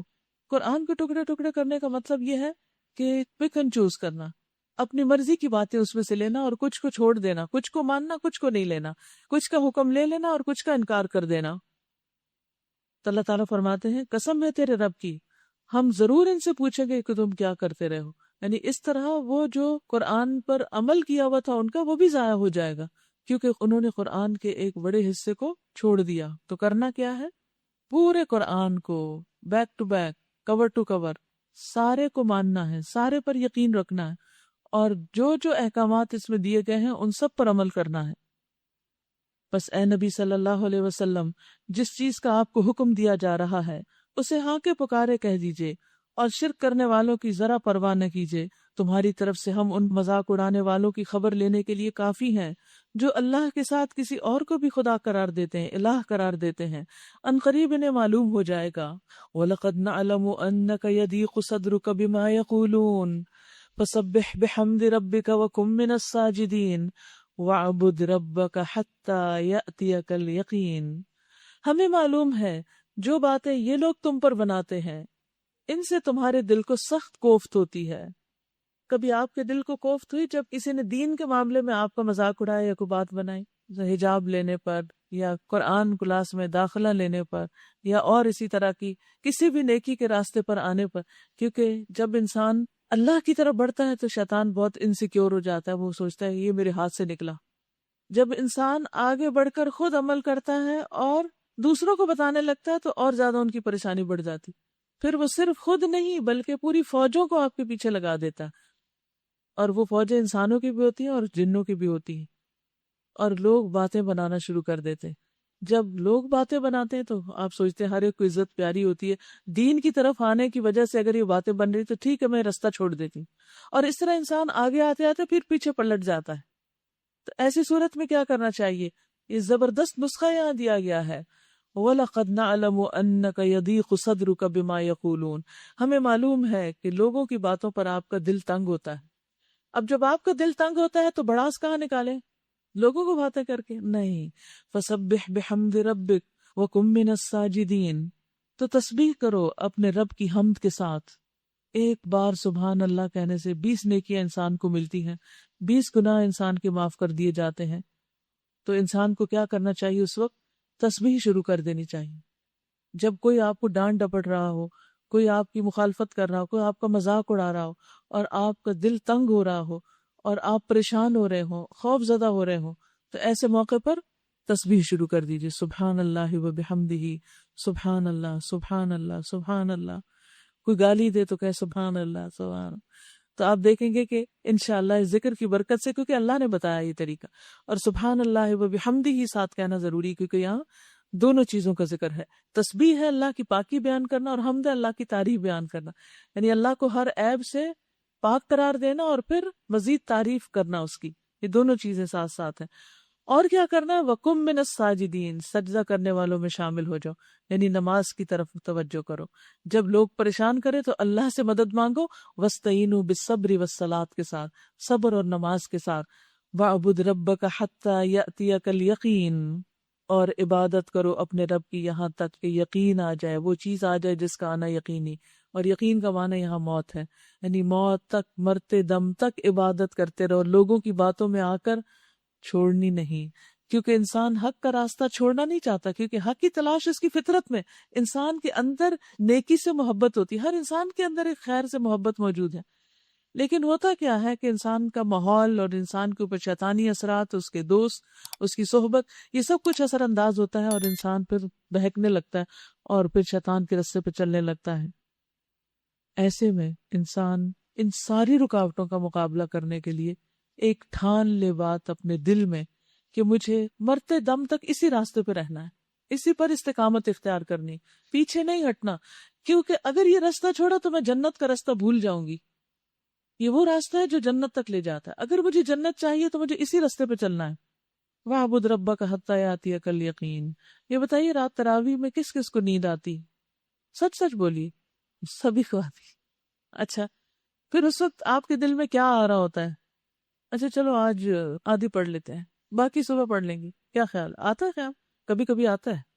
پھر آپ کیا کہتے ہیں؟ تو اور صحیح چلیں. پھر کیا ہوتا ہے؟ پھر اور شدید نیند کا غلبہ ہو جاتا ہے. پھر آپ کیا کہتے ہیں؟ اچھا دو اور صحیح. پھر وتر بھی پڑھ لیں، کیونکہ جماعت کے ساتھ وتر پڑھنے سے پوری رات کے قیام کا ثواب ملتا ہے. یعنی اگر آپ امام کے پیچھے نماز پڑھتے ہیں، قیام کرتے ہیں، اور وتر بھی امام کے ساتھ پڑھتے ہیں، تو اس کا اجر اتنا ہے جیسے پوری رات آپ نے عبادت کی. تو اب آپ کا کیا دل ہوتا ہے؟ کسی نہ کسی طرح، چاہے نیند آ رہی ہو، چاہے تھکاوٹ ہو، چاہے سر درد ہو، چاہے کمر دکھ رہی ہو، چاہے پاؤں سوج رہے ہو، کچھ بھی ہو، آپ اپنا ٹارگٹ پورا کرتے ہیں. وَاعْبُدْ رَبَّكَ حَتَّى يَأْتِيَكَ الْيَقِينُ. جب تک کہ وہ مکمل نہیں ہو جاتی آپ ہٹتے نہیں، چاہے دل میں کئی دفعہ خیال آ بھی جائے کہ اچھا چھوڑو آج تھوڑا سا آرام کر لیتے ہیں. وہ خیال آنا کہ آرام کر لیتے ہیں، وہ انسان کے جو نفس ہے نا، ہمارا جو نفس ہے وہ بڑی تعویلیں کرتا ہے مختلف کاموں سے ہٹانے کے لیے ہمیں. ایک اچھے بھلے ایک اچھے راستے پہ چلے جا رہے ہوتے ہیں، اور اتنے میں کوئی اور اٹریکشن سامنے آ جاتی، دین سے ہٹانے والی کوئی چیز سامنے آ جاتی، تو ہم فوراً تعویل کر کے اس راستے پہ چل پڑتے ہیں اور اپنے آپ کو جسٹیفائی کر لیتے. تو ایسی تمام چیزوں سے ہمیں بچنا ہے اور اللہ کی عبادت چھوڑنی نہیں، حتیٰ یأتیک الیقین، جب تک کہ موت نہ آ جائے. اللہ کرے کہ ہماری موت بھی اس حال میں آئے کہ ہم اللہ کی عبادت میں ہوں، اللہ کی اطاعت میں ہوں، اللہ کی فرما برداری میں ہوں. سورۃ النحل. سورۃ النحل مکی سورت ہے. شروع کرتی ہوں اللہ کے نام سے جو بے انتہا مہربان نہایت رحم فرمانے والا ہے. اتا امر اللہ فلا تستعجلوه سبحانہ وتعالی عما یشرکون. ينزل الملائكة بالروح من أمره على من يشاء من عباده أن أنذروا أنه لا إله إلا أنا فاتقون. آ گیا اللہ کا فیصلہ، اب اس کے لیے جلدی نہ مچاؤ، پاک ہے وہ اور بالا و برتر اس شرک سے جو یہ لوگ کر رہے ہیں. وہ اس روح کو اپنے جس بندے پر چاہتا ہے اپنے حکم سے ملائکہ کے ذریعے نازل فرما دیتا ہے. اللہ کا فیصلہ آ گیا. نبی صلی اللہ علیہ وسلم کی ہجرت کا فیصلہ. نبی صلی اللہ علیہ وسلم کو لوگ بہت پریشان کر رہے تھے مکہ میں، اور آپ چاہتے تھے کہ اب اس جگہ کو چھوڑ جائیں، لیکن اللہ کے حکم کے منتظر تھے. تو اللہ سبحانہ وتعالی نے خوشخبری دے دی کہ اب وہ وقت آ گیا ہے. سبحانہ، پاک ہے وہ، وتعالی عما یشرکون، اور بہت بلند ہے اس سے جو وہ شریک ٹھہراتے ہیں. وہ اس روح کو یعنی قرآن کو، وحی کو، اپنے جس بندے پر چاہتا ہے اپنے حکم سے ملائکہ کے ذریعے نازل فرما دیتا ہے، اس ہدایت کے ساتھ کہ لوگوں کو آگاہ کر دو میرے سوا کوئی تمہارا معبود نہیں، لہٰذا تم مجھی سے ڈرو. اس نے آسمان اور زمین کو برحق پیدا کیا ہے، یعنی ایک مقصد کے ساتھ پیدا کیا ہے. وہ بہت بالا و برتر ہے اس شرک سے جو یہ لوگ کرتے ہیں، یعنی سب کچھ بنانے والا وہ ہے. اگر کوئی اور اس کی تخلیق میں کسی اور کو شریک کرتا ہے تو اللہ سبحانہ وتعالیٰ کو اس کا کوئی نقصان نہیں ہوتا. خلق الانسان من نطفۃ فاذا هو خصیم مبین. اس نے انسان کو ایک ذرا سی بوند سے پیدا کیا اور دیکھتے دیکھتے سریحن وہ ایک جھگڑالو ہستی بن گیا. بیبی کتنا چھوٹا سا معصوم سا پیدا ہوتا ہے اور پیدائش سے پہلے بھی 9 مہینے کے حال میں گزار چکا ہوتا ہے، اور پھر جو بڑا ہوتا چلا جاتا ہے کتنا اٹک اٹک کے بولتا ہے، اور پھر جب بولنے پہ آتا ہے تو کیسے بحثیں کرتا ہے اور کیسے آرگیو کرتا ہے، حتیٰ کہ رب کو بھی چیلنج کر دیتا ہے۔ تو اللہ تعالیٰ فرماتے ہیں کہ دیکھو انسان کو کہ کیسا جھگڑالو بن گیا ہے، حالانکہ پیدا اللہ سبحانہ تعالیٰ نے کیا اور اسی کا فرما بردار رہنا چاہیے اور اس کی بات کو مان لینا چاہیے، لیکن آسانی سے مانتا نہیں۔ اس نے جانور پیدا کیے جن میں تمہارے لیے پوشاک بھی ہے، یعنی لباس بھی بنتے ہیں، لیدر جیکٹ سب سے زیادہ مہنگی ہوتی ہے، اور خوراک بھی ہے، میٹ کھاتے ہو تم، اور طرح طرح کے دوسرے فائدے بھی ہیں، دودھ بھی ہے، اور ان کے بالوں وغیرہ سے بہت کچھ اور بنتا ہے، ان کی ہڈیوں سے، ان کی بون میرو سے جیلی بنا کے کھاتے ہو، ان میں تمہارے لیے جمال ہے، جبکہ صبح تم انہیں چرنے کے لیے بھیجتے ہو اور جبکہ شام انہیں واپس لاتے ہو، وہ تمہارے لیے بوجھ ڈھو کر ایسے ایسے مقامات تک لے جاتے ہیں جہاں تم سخت جاں فشانی کے بغیر نہیں پہنچ سکتے۔ حقیقت یہ ہے کہ تمہارا رب بڑا ہی شفیق اور مہربان ہے۔ باوجود اس کے کہ انسانوں نے بہت ترقی کی اور پہیہ ایجاد ہو گیا اور گاڑیاں اور سائیکلیں اور ٹرک اور کیا کچھ ٹرانسپورٹیشن کے لیے استعمال ہوتا ہے، لیکن آج بھی بہت سی ایسی جگہ ہیں کہ جہاں آپ کی گاڑیاں چلنے سے انکار کر دیتی ہیں، وہاں اللہ کے پیدا کیے ہوئے یہی جانور سامان اٹھا کے لے جاتے ہیں۔ والخیل والبغال والحمیر لترکبوها وزینہ ویخلق ما لا تعلمون، اسی نے گھوڑے اور خچر اور گدھے پیدا کیے تاکہ تم ان پر سوار ہو اور وہ تمہاری زندگی کی رونق بنے، اور بہت سی چیزیں تمہارے فائدے کے لیے پیدا کرتا ہے یا کرے گا جن کا تمہیں علم تک نہیں۔ یعنی سواری کی جو چیزیں اللہ نے ڈے 1 سے پیدا کر رکھی ہیں ان کا ذکر کیا، پھر بنوایا ایسی چیزیں بھی پیدا کرے گا جن کی ابھی تمہیں خبر نہیں۔ نبی صلی اللہ علیہ وسلم کے زمانے میں لوگوں کو گاڑی کا اور ریل کار کا اور جہاز کا علم نہیں تھا۔ اگر آج ان میں سے کوئی اٹھ کر آ جائے تو حیران ہو جائے کہ دنیا کیا سے کیا ہو گئی ہے، اور آج ہم جس سٹیج پر ہیں معلوم نہیں کل اور کیا کچھ آنے والا ہے۔ ہو سکتا ہے ہر ایک کے پاس اپنا پرائیویٹ جیٹ ہو، ہر انسان کی اپنی اڑنے والی سواری ہو، یا اس سے بھی آگے کچھ، تو یہ آج نہیں معلوم، لیکن یہ سب کچھ اللہ ہی کی تخلیق کی ہوئی چیزوں سے بنتا چلا جا رہا ہے۔ بنانے والا بعض اوقات انسان بھی ہوتا ہے، لیکن وہ اپنے عقل جو ہے وہ بھی اللہ کی دی ہوئی استعمال کرتا ہے، اور جو مٹیریل استعمال کرتا ہے وہ بھی اللہ ہی کا دیا ہوا تھا، تو اس لیے اکڑنے اور فخر کرنے کی ضرورت و گنجائش نہیں۔ یہاں اللہ تعالیٰ نے انعام کا اور خیل اور بغال کا ذکر کیا جو ہماری خدمت کے لیے پیدا کیے، ہمارے فائدے کے لیے۔ جب ہم ان جانوروں سے فائدہ اٹھائیں تو ہمیں کیا کرنا چاہیے؟ نمبر 1، شکر ادا کرنا چاہیے، اللہ کی طرف راغب ہونا چاہیے، جب ان پہ سوار ہوں تو ذکر کرنا چاہیے۔ نمبر 2، جانوروں کے حقوق کا خیال رکھنا چاہیے، یعنی جانوروں سے کام لیتے وقت، گدھے پہ سامان لاتے وقت یا خچر کی سواری کرتے وقت اس کی ایسی پٹائی نہیں کرنی چاہیے کہ جس سے وہ بیچارہ مظلوم بد دعائیں دینے لگے۔ رسول اللہ صلی اللہ علیہ وسلم کے پاس ایک اونٹ لایا گیا، یا آپ ایک اونٹ کے پاس سے گزرے جس کا پیٹ بھوک کی وجہ سے چپک گیا تھا۔ اس کو دیکھ کر آپ نے فرمایا، ان بے زبانوں کے معاملے میں اللہ سے ڈرو، اچھی حالت میں ان پر سواری کرو اور اچھا کھلاؤ پلاؤ۔ تو جانوروں کے حقوق میں سے ایک یہ بھی ہے کہ انہیں اچھا کھلانا پلانا چاہیے۔ اسی طرح اگر آپ نے گھر میں پیٹس رکھے ہوئے ہیں تو ان کی بھی بہت کیئر کریں، یہ نہیں کہ خود سیر پہ چلے جائیں، ادھر ادھر چلے جائیں اور ان کو پانی دانا بھی نہ ڈالیں۔ ایک عورت نے جس نے بلی باندھ کے رکھی ہوئی تھی، جب وہ مر گئی تو اس کو، حالانکہ وہ بہت عبادت گزار تھی، لیکن بلی مارنے کی وجہ سے جہنم میں گئی کیونکہ اس نے اس کو بھوکا مارا۔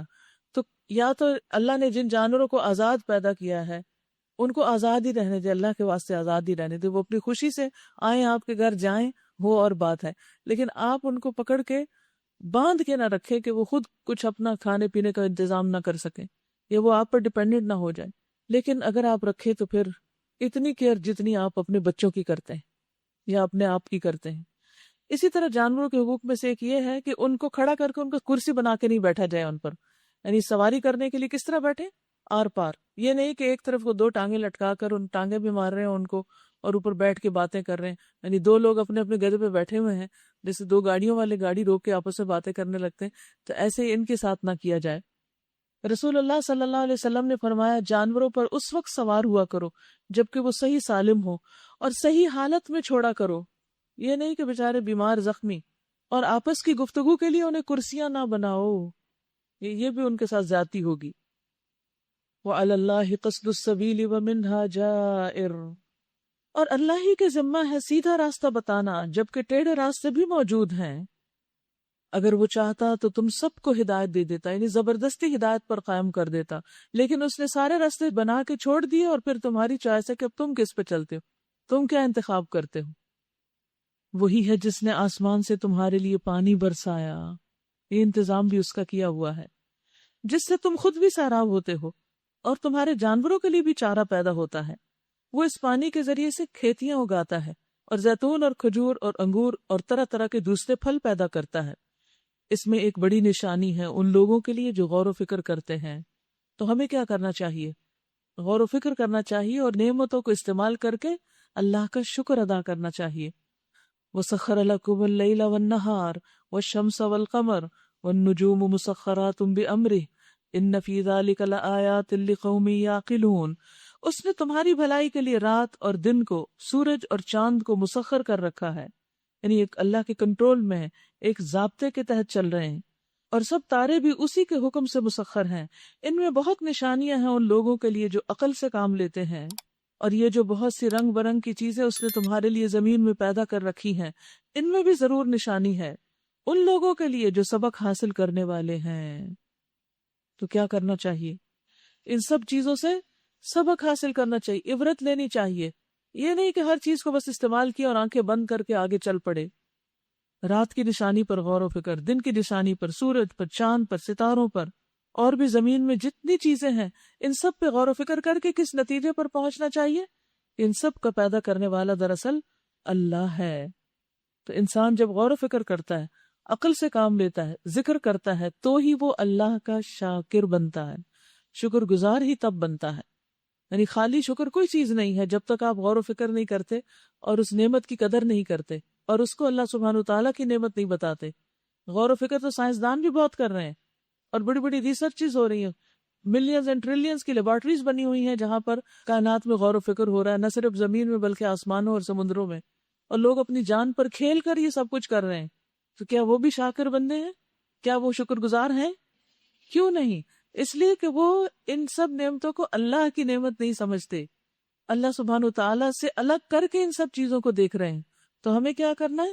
ہمیں شکر گزار بننا ہے۔ وہی ہے جس نے تمہارے لیے سمندر کو مسخر کر رکھا ہے تاکہ تم اس سے تر و تازہ گوشت لے کر کھاؤ، مچھلی وغیرہ، اور اس سے زینت کی وہ چیزیں نکالو جنہیں تم پہنا کرتے ہو، یعنی اس کے موتی منکو وغیرہ سے جو زیورات بنا کے تم پہنتے ہو، موتیوں وغیرہ سے خصوصاً۔ تم دیکھتے ہو کشتی سمندر کا سینہ چیرتی ہوئی چلتی ہے، یہ سب کچھ اس لیے ہے کہ تم اپنے رب کا فضل تلاش کر سکو۔ اس لیے اللہ نے یہ سب کچھ اتنا متناسب بنایا کہ تمہاری کشتی چل سکے، اور نیچے سب کچھ چھپا دیا تاکہ تم خود ایکسپلور کرو، ڈھونڈو اور لے جاؤ، اور اس کے شکر گزار بنو۔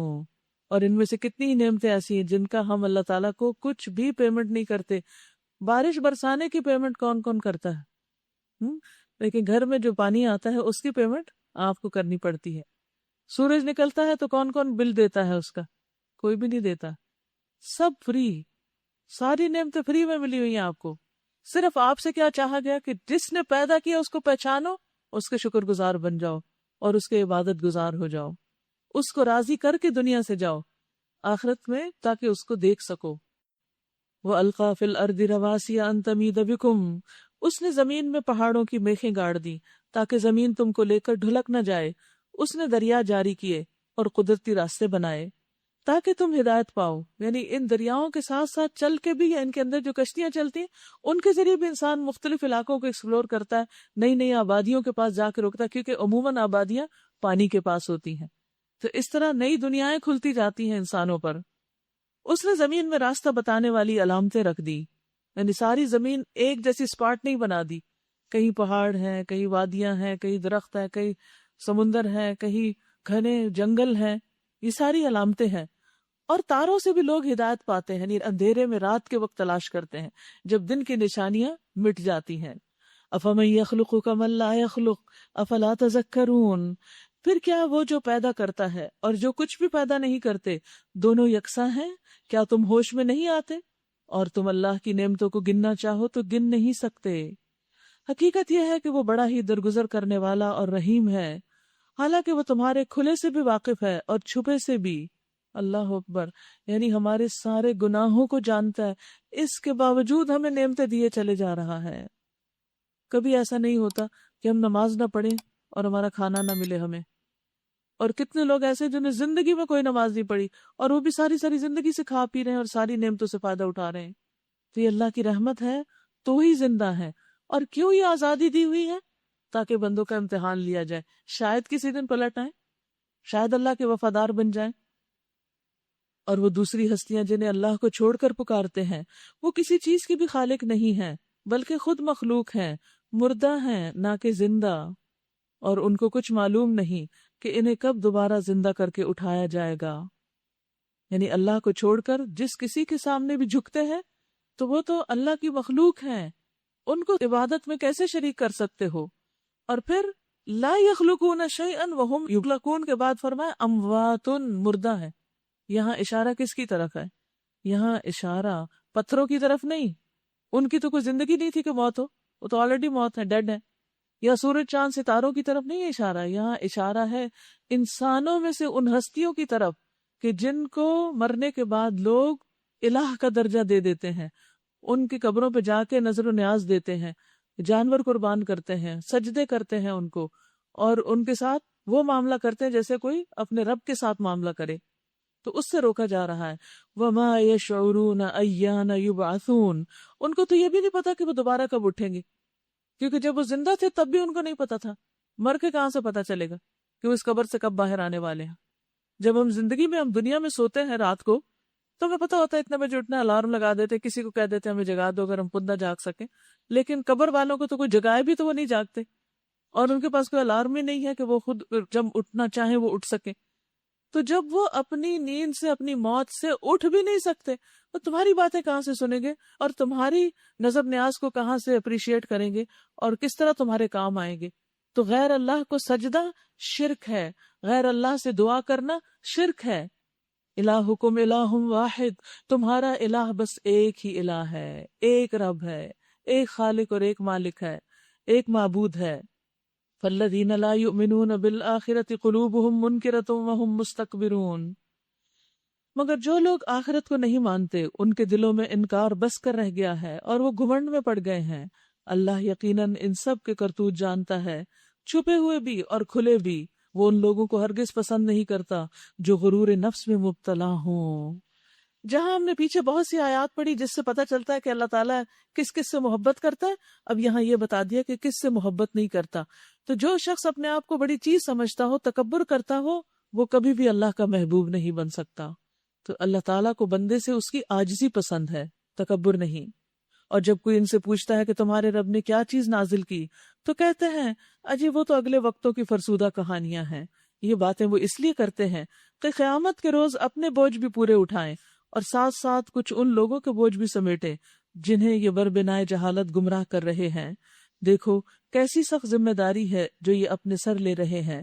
ان سے پہلے بھی بہت سے لوگ حق کو نیچا دکھانے کے لیے ایسی ہی مکاریاں کر چکے ہیں. تو دیکھ لو کہ اللہ نے ان کے مکر کی عمارت جڑ سے اکھاڑ پھینکی اور اس کی چھت اوپر سے ان کے اوپر آ رہی، اور ایسے رخ سے ان پر عذاب آیا جدھر سے اس کے آنے کا ان کو گمان تک نہ تھا. پھر قیامت کے روز اللہ انہیں ذلیل و خوار کرے گا اور ان سے کہے گا بتاؤ اب کہاں ہے میرے وہ شریک جن کے لیے تم اہل حق سے جھگڑے کیا کرتے تھے. جن لوگوں کو دنیا میں علم حاصل تھا وہ کہیں گے آج رسوائی اور بدبختی ہے کافروں کے لیے، ہاں انہی کافروں کے لیے جو اپنے نفس پر ظلم کرتے ہوئے جب ملائکہ کے ہاتھوں گرفتار ہوتے ہیں تو سرکشی چھوڑ کر فوراً ڈگیں ڈال دیتے ہیں اور کہتے ہیں ہم تو کوئی قصور نہیں کر رہے تھے. ملائکہ جواب دے رہے ہیں کیسے نہیں کر رہے تھے، اللہ تمہارے کرتوتوں سے خوب واقف ہے. اب جاؤ جہنم کے دروازوں میں گھس جاؤ، وہیں تم کو ہمیشہ رہنا ہے. بس حقیقت یہ ہے کہ بڑا ہی برا ٹھکانہ ہے متکبروں کے لیے. تو اس سے یہ پتہ چلتا ہے کہ موت جو ہے وہ انسان کے لیے ہمیشہ کے خاتمے کا نام نہیں ہے. موت کے بعد انسان کی ایک اور زندگی شروع ہو جاتی ہے جس میں سزا بھی ہے، جزا بھی ہے. کیونکہ وہ کہتے ہیں نا آج جہنم کے دروازوں سے داخل ہو جاؤ، یعنی قبر کے اندر جو سزا ہے اس کی طرف اشارہ ہے. وَقِيلَ لِلَّذِينَ اتَّقَوْا مَاذَا أَنزَلَ رَبُّكُمْ قَالُوا خَيْرًا. سبحان اللہ، کیا کمپیریزن دیا ہوا ہے کہ جو لوگ منکر ہیں جب ان سے کہا جاتا ہے کہ رب نے کیا اتارا تو وہ کہتے ہیں پہلے لوگوں کی کہانیاں ہیں. اور تقوی والے کیا کہتے ہیں جو اتارا ہے خیر ہی اتارا ہے، سب اچھا ہی اتارا ہے. کچھ اس کو اساطیر الاولین بتاتے ہیں اور کچھ اس کو خیر بتاتے ہیں. آپ کیا بتاتے ہیں؟ واقعی اللہ کرے کہ ہم سب کے لیے خیر ہی ہو اور اسے خیر سمجھ کے ہم لیں اور اس سے ہماری زندگی میں خیر ہی خیر ہو جائے. اور ہمارا انجام بھی بخیر ہو جائے. للذین احسنوا فی ہذہ الدنیا حسنہ ولدار الآخرۃ خیر ولنعم دار المتقین. دوسری طرف جب تقوی والوں سے پوچھا جاتا ہے کہ یہ کیا چیز ہے جو تمہارے رب کی طرف سے نازل ہوئی، تو جواب دیتے ہیں بہترین چیز اتری ہے. یعنی جو قرآن کو پڑھتا اور سمجھتا جاتا ہے وہ اس کو قبول کرتا جاتا ہے، جس کے اندر خیر ہوتی. اس طرح کے نیکوکار لوگوں کے لیے اس دنیا میں بھی بھلائی ہے. انڈر لائن کر لیجئے، للذین احسنوا فی ہذہ الدنیا حسنہ. اس وعدے کو یاد رکھیں. کبھی ایسا نہیں ہو سکتا کہ آپ اللہ کی اس کتاب کو تھامے پکڑے اور آپ کے لیے خیر اور بھلائی نہ آئے. بعض اوقات ہم دنیا کی قربانی کر کے یہاں آتے ہیں نا. آپ نے ایک ڈگری کی، آپ اگلی کے لیے تیاری کر رہے تھے اور اتنے میں آپ کو یہ راستہ دکھائی دیا.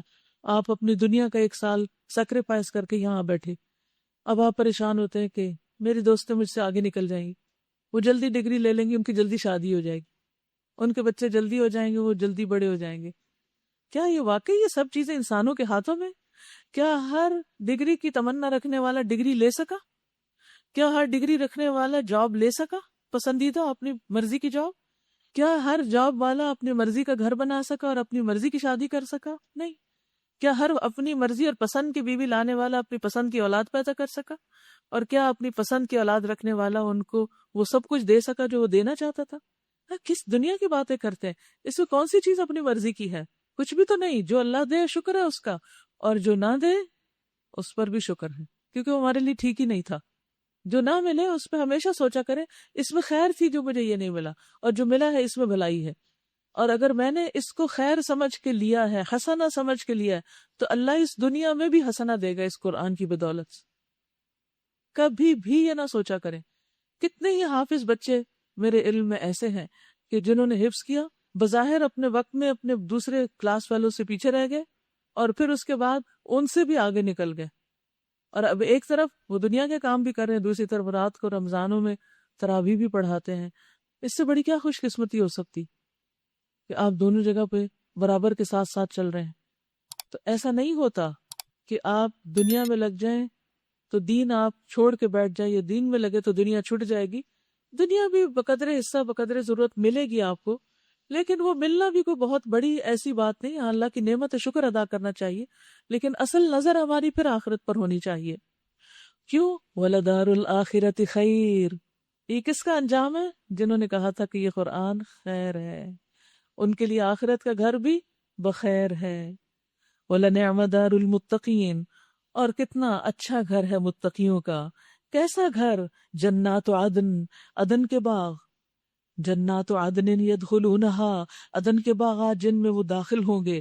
تجری من تحتہا الانہار، جن کے نیچے نہریں بہ رہی ہوں گی.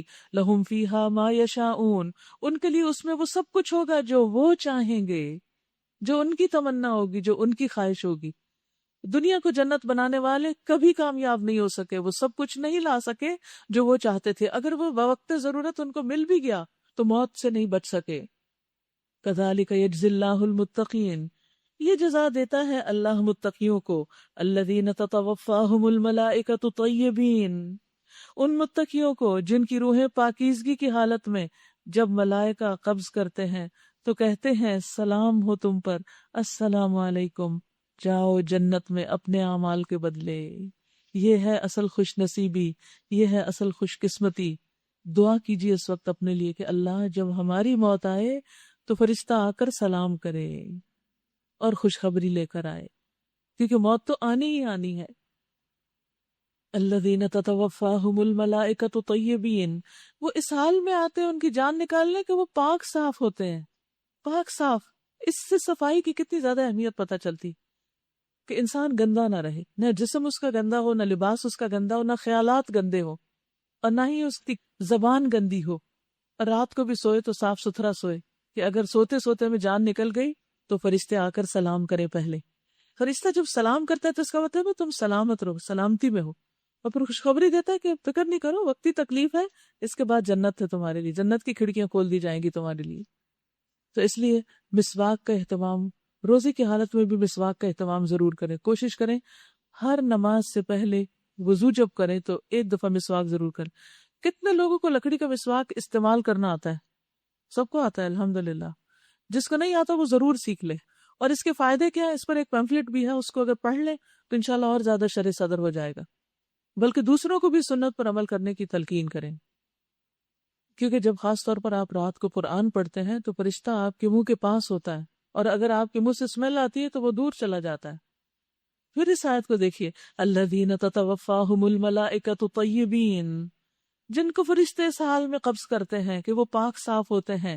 یقولون سلام علیکم، کہتے ہیں تم پر سلام ہو، سلامتی ہو تم پر. ادخلوا الجنہ، جنت میں داخل ہو جاؤ. بما کنتم تعملون، کیونکہ تم عمل کرتے تھے، تم سب عمل کرتے تھے. تو عمل کی کتنی زیادہ ضرورت، کرنے کا کام تو پھر یہی ہے کہ ہم ایسے بن جائیں کہ جن کو فرشتے آ کے سلام کریں. هل ينظرون الا ان تأتيهم الملائکۃ او یأتی امر ربک. اے محمد صلی اللہ علیہ وسلم، اب جو یہ لوگ انتظار کر رہے ہیں تو اس کے سوا اب اور کیا باقی رہ گیا ہے کہ ملائکہ ہی آ پہنچے یا تیرے رب کا فیصلہ آ جائے. اس طرح کی ڈٹائی ان سے پہلے بہت سے لوگ کر چکے ہیں. پھر جو کچھ ان کے ساتھ ہوا وہ ان پر اللہ کا ظلم نہ تھا بلکہ ان کا اپنا ظلم تھا جو انہوں نے خود اپنے اوپر کیا. ان کے کرتوتوں کی خرابیاں آخر کار ان کی دامن گیر ہو گئیں، اور وہی چیز ان پر مسلط ہو کر رہی جس کا وہ مذاق اڑایا کرتے تھے. وقال الذين اشركوا لو شاء الله ما عبدنا من دونه من شيء نحن ولا آباؤنا ولا حرمنا من دونه من شيء كذلك فعل الذين من قبلهم فهل على الرسل الا البلاغ المبين. یہ مشرکین کہتے ہیں اگر اللہ چاہتا تو نہ ہم اور نہ ہمارے باپ دادا اس کے سوا کسی اور کی عبادت کرتے، اور نہ اس کے حکم کے بغیر کسی چیز کو حرام ٹھہراتے. ایسے ہی بہانے ان سے پہلے کے لوگ بھی بناتے رہے ہیں. تو کیا رسولوں پر صاف صاف بات پہنچا دینے کے سوا اور بھی کوئی ذمہ داری ہے؟ ہم نے ہر امت میں ایک رسول بھیجا اور اس کے ذریعے سے سب کو خبردار کر دیا کہ لوگوں اللہ کی بندگی کرو اور طاغوت یعنی شیطان کی بندگی سے بچو. اس کے بعد ان میں سے کسی کو اللہ نے ہدایت بخشی اور کسی پر دلالت مسلط ہو گئی.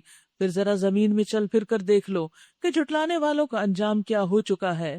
اے محمد صلی اللہ علیہ وسلم، آپ چاہے ان کی ہدایت کے لیے کتنے ہی حریص ہوں، مگر اللہ جس کو بھٹکا دیتا ہے پھر اسے ہدایت نہیں دیا کرتا، اور اس طرح کے لوگوں کی مدد کوئی نہیں کر سکتا.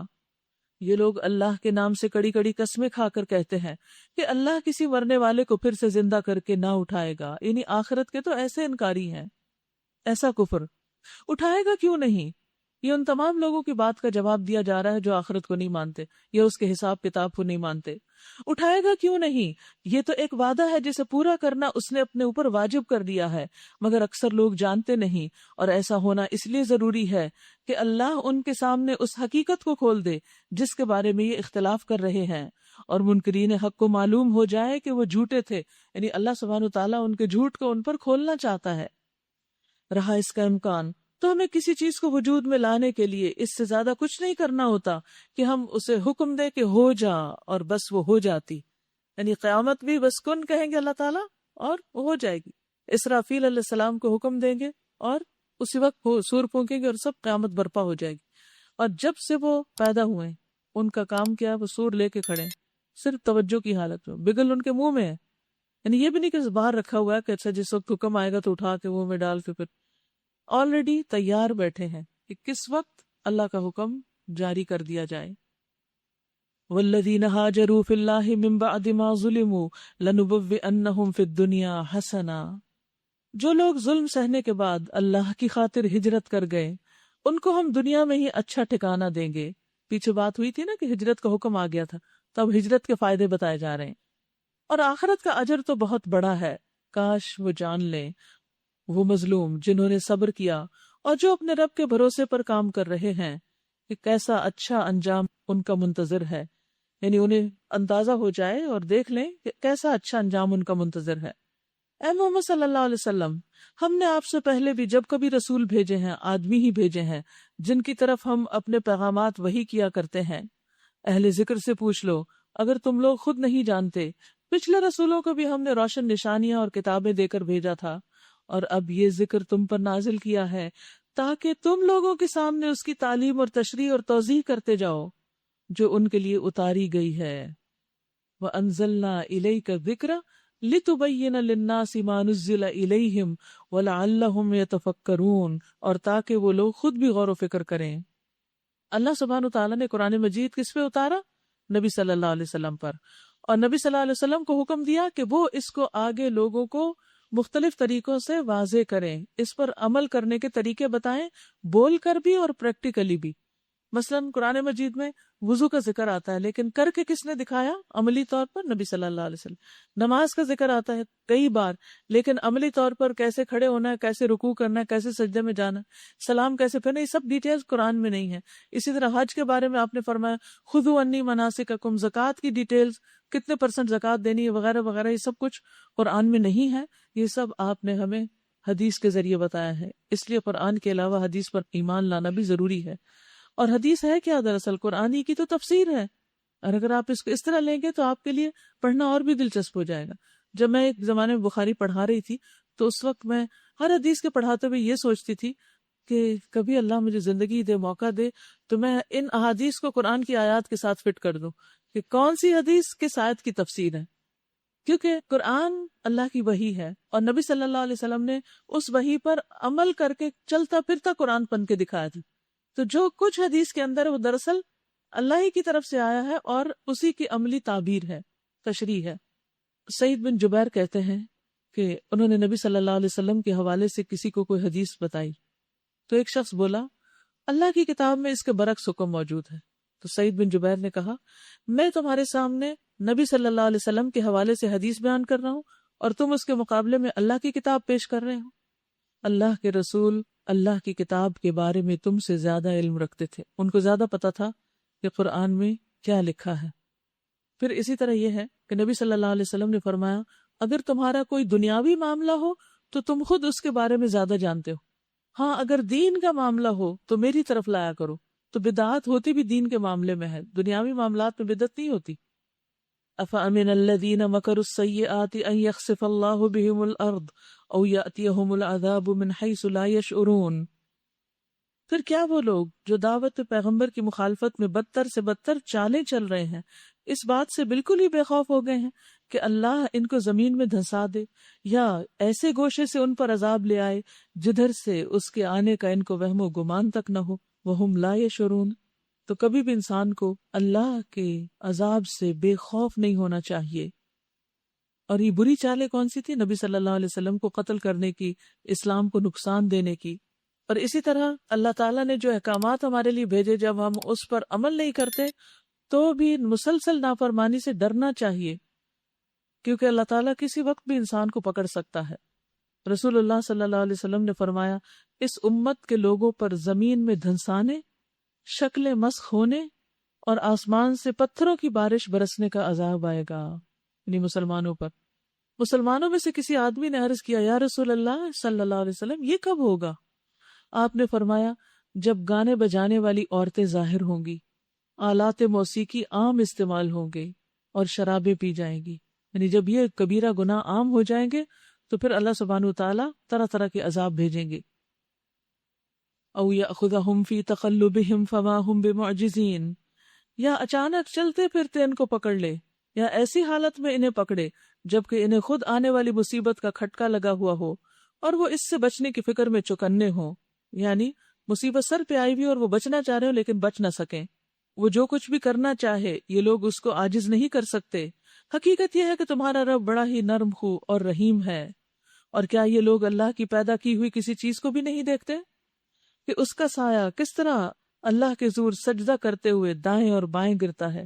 کل آپ کو ایک ہوم ورک ملا تھا کہ ڈھلتے سائے کو دیکھ کر سجدے کو یاد کرنا ہے، کسی کو خیال آیا؟ الحمدللہ۔ زمین اور آسمانوں میں جس قدر جاندار مخلوقات ہیں اور جتنے ملائکہ ہیں سب اللہ کے آگے سر بسجود ہیں، وہ ہرگز سرکشی نہیں کرتے، کیونکہ سجدہ کرنے والا اپنے رب کے بہت قریب ہوتا ہے۔ یخافون ربہم من فوقہم ویفعلون ما یؤمرون، اپنے رب سے ڈرتے ہیں جو ان کے اوپر ہے اور جو کچھ حکم دیا جاتا ہے اسی کے مطابق کرتے ہیں۔ سجدہ کر لیجیے، اس کے لیے باقاعدہ زمین کے اوپر لیٹنے کی ضرورت نہیں ہے۔ سجدہ تلاوت جو ہے وہ جھک کر بھی ہو جاتا ہے، ٹھیک ہے، جگہ ہے تو کر لیجیے، ورنہ دوسروں کو آپ اذیت نہ دیجیے۔ اگر آپ کے پاس جگہ نہ ہو، کراؤڈ بڑا اور سجدے کی آیت پڑھی جائے، سنی جائے، تو کہاں تک جھک سکتے ہیں آپ؟ جھکیے تھوڑا سا، جھکیے اور جھکیے، جہاں تک جھک سکتے ہیں، جہاں تک سب، باقی کیوں نہیں جھک رہے؟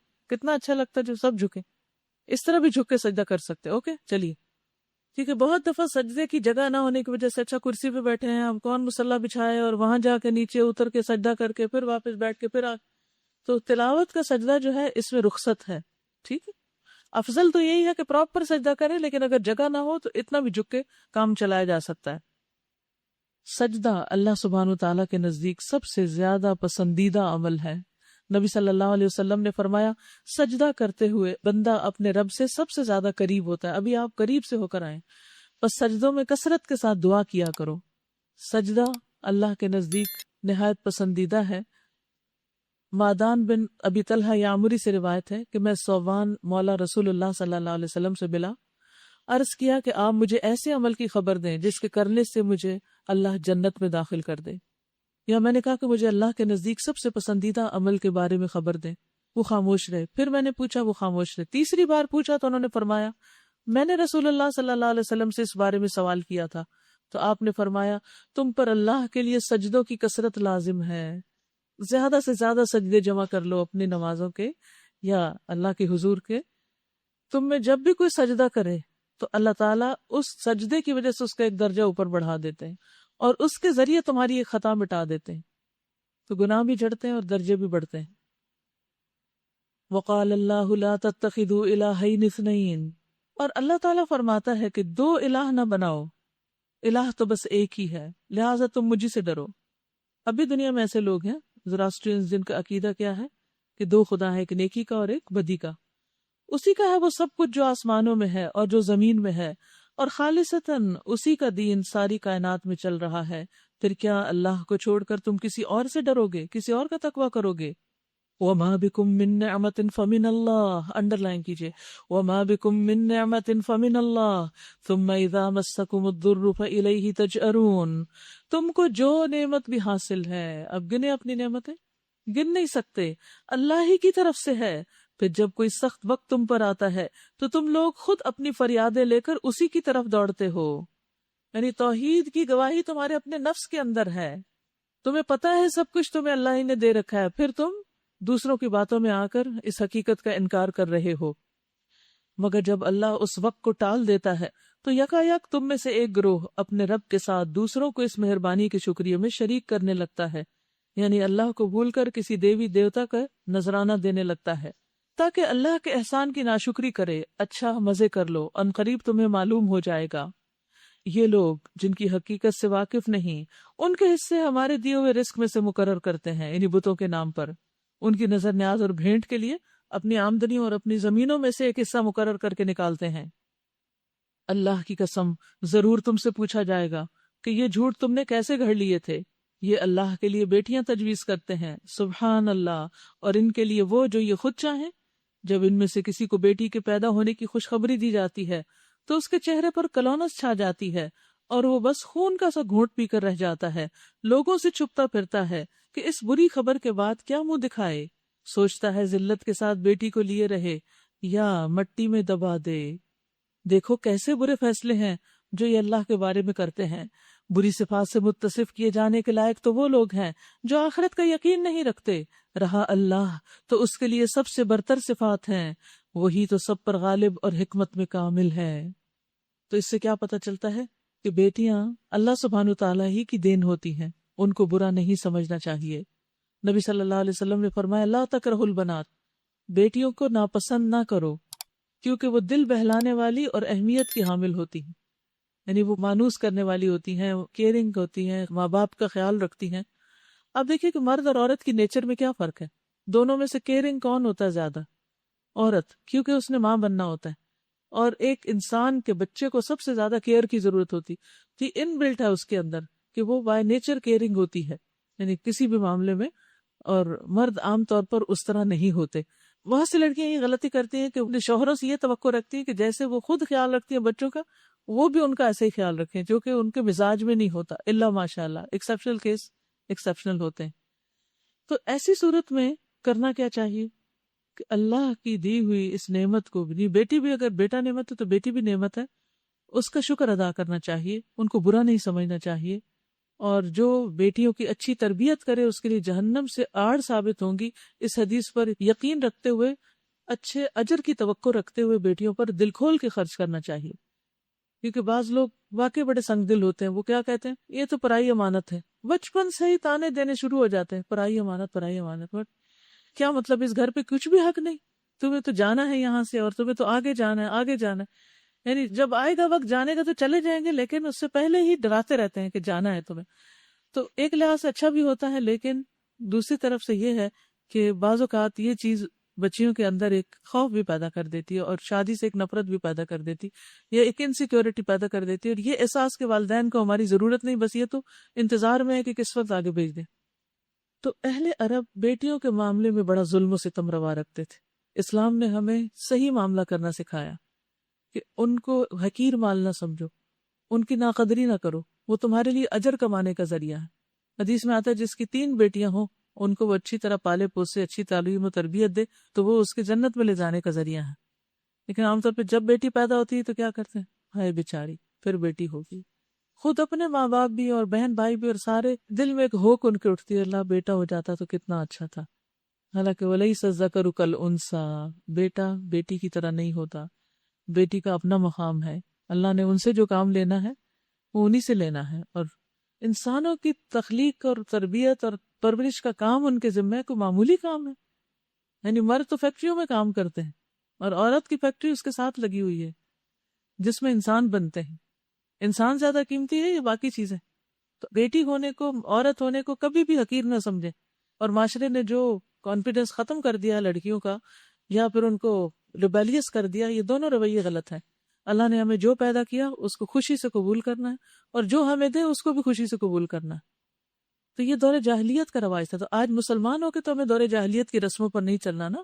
مسلمان ہو کے تو ہمیں نبی صلی اللہ علیہ وسلم کی سنت اور آپ کے طریقے پر عمل کرنا ہے کہ آپ کس قدر بیٹیوں کی کیئر کیا کرتے تھے اور کتنی ان سے محبت کرتے تھے.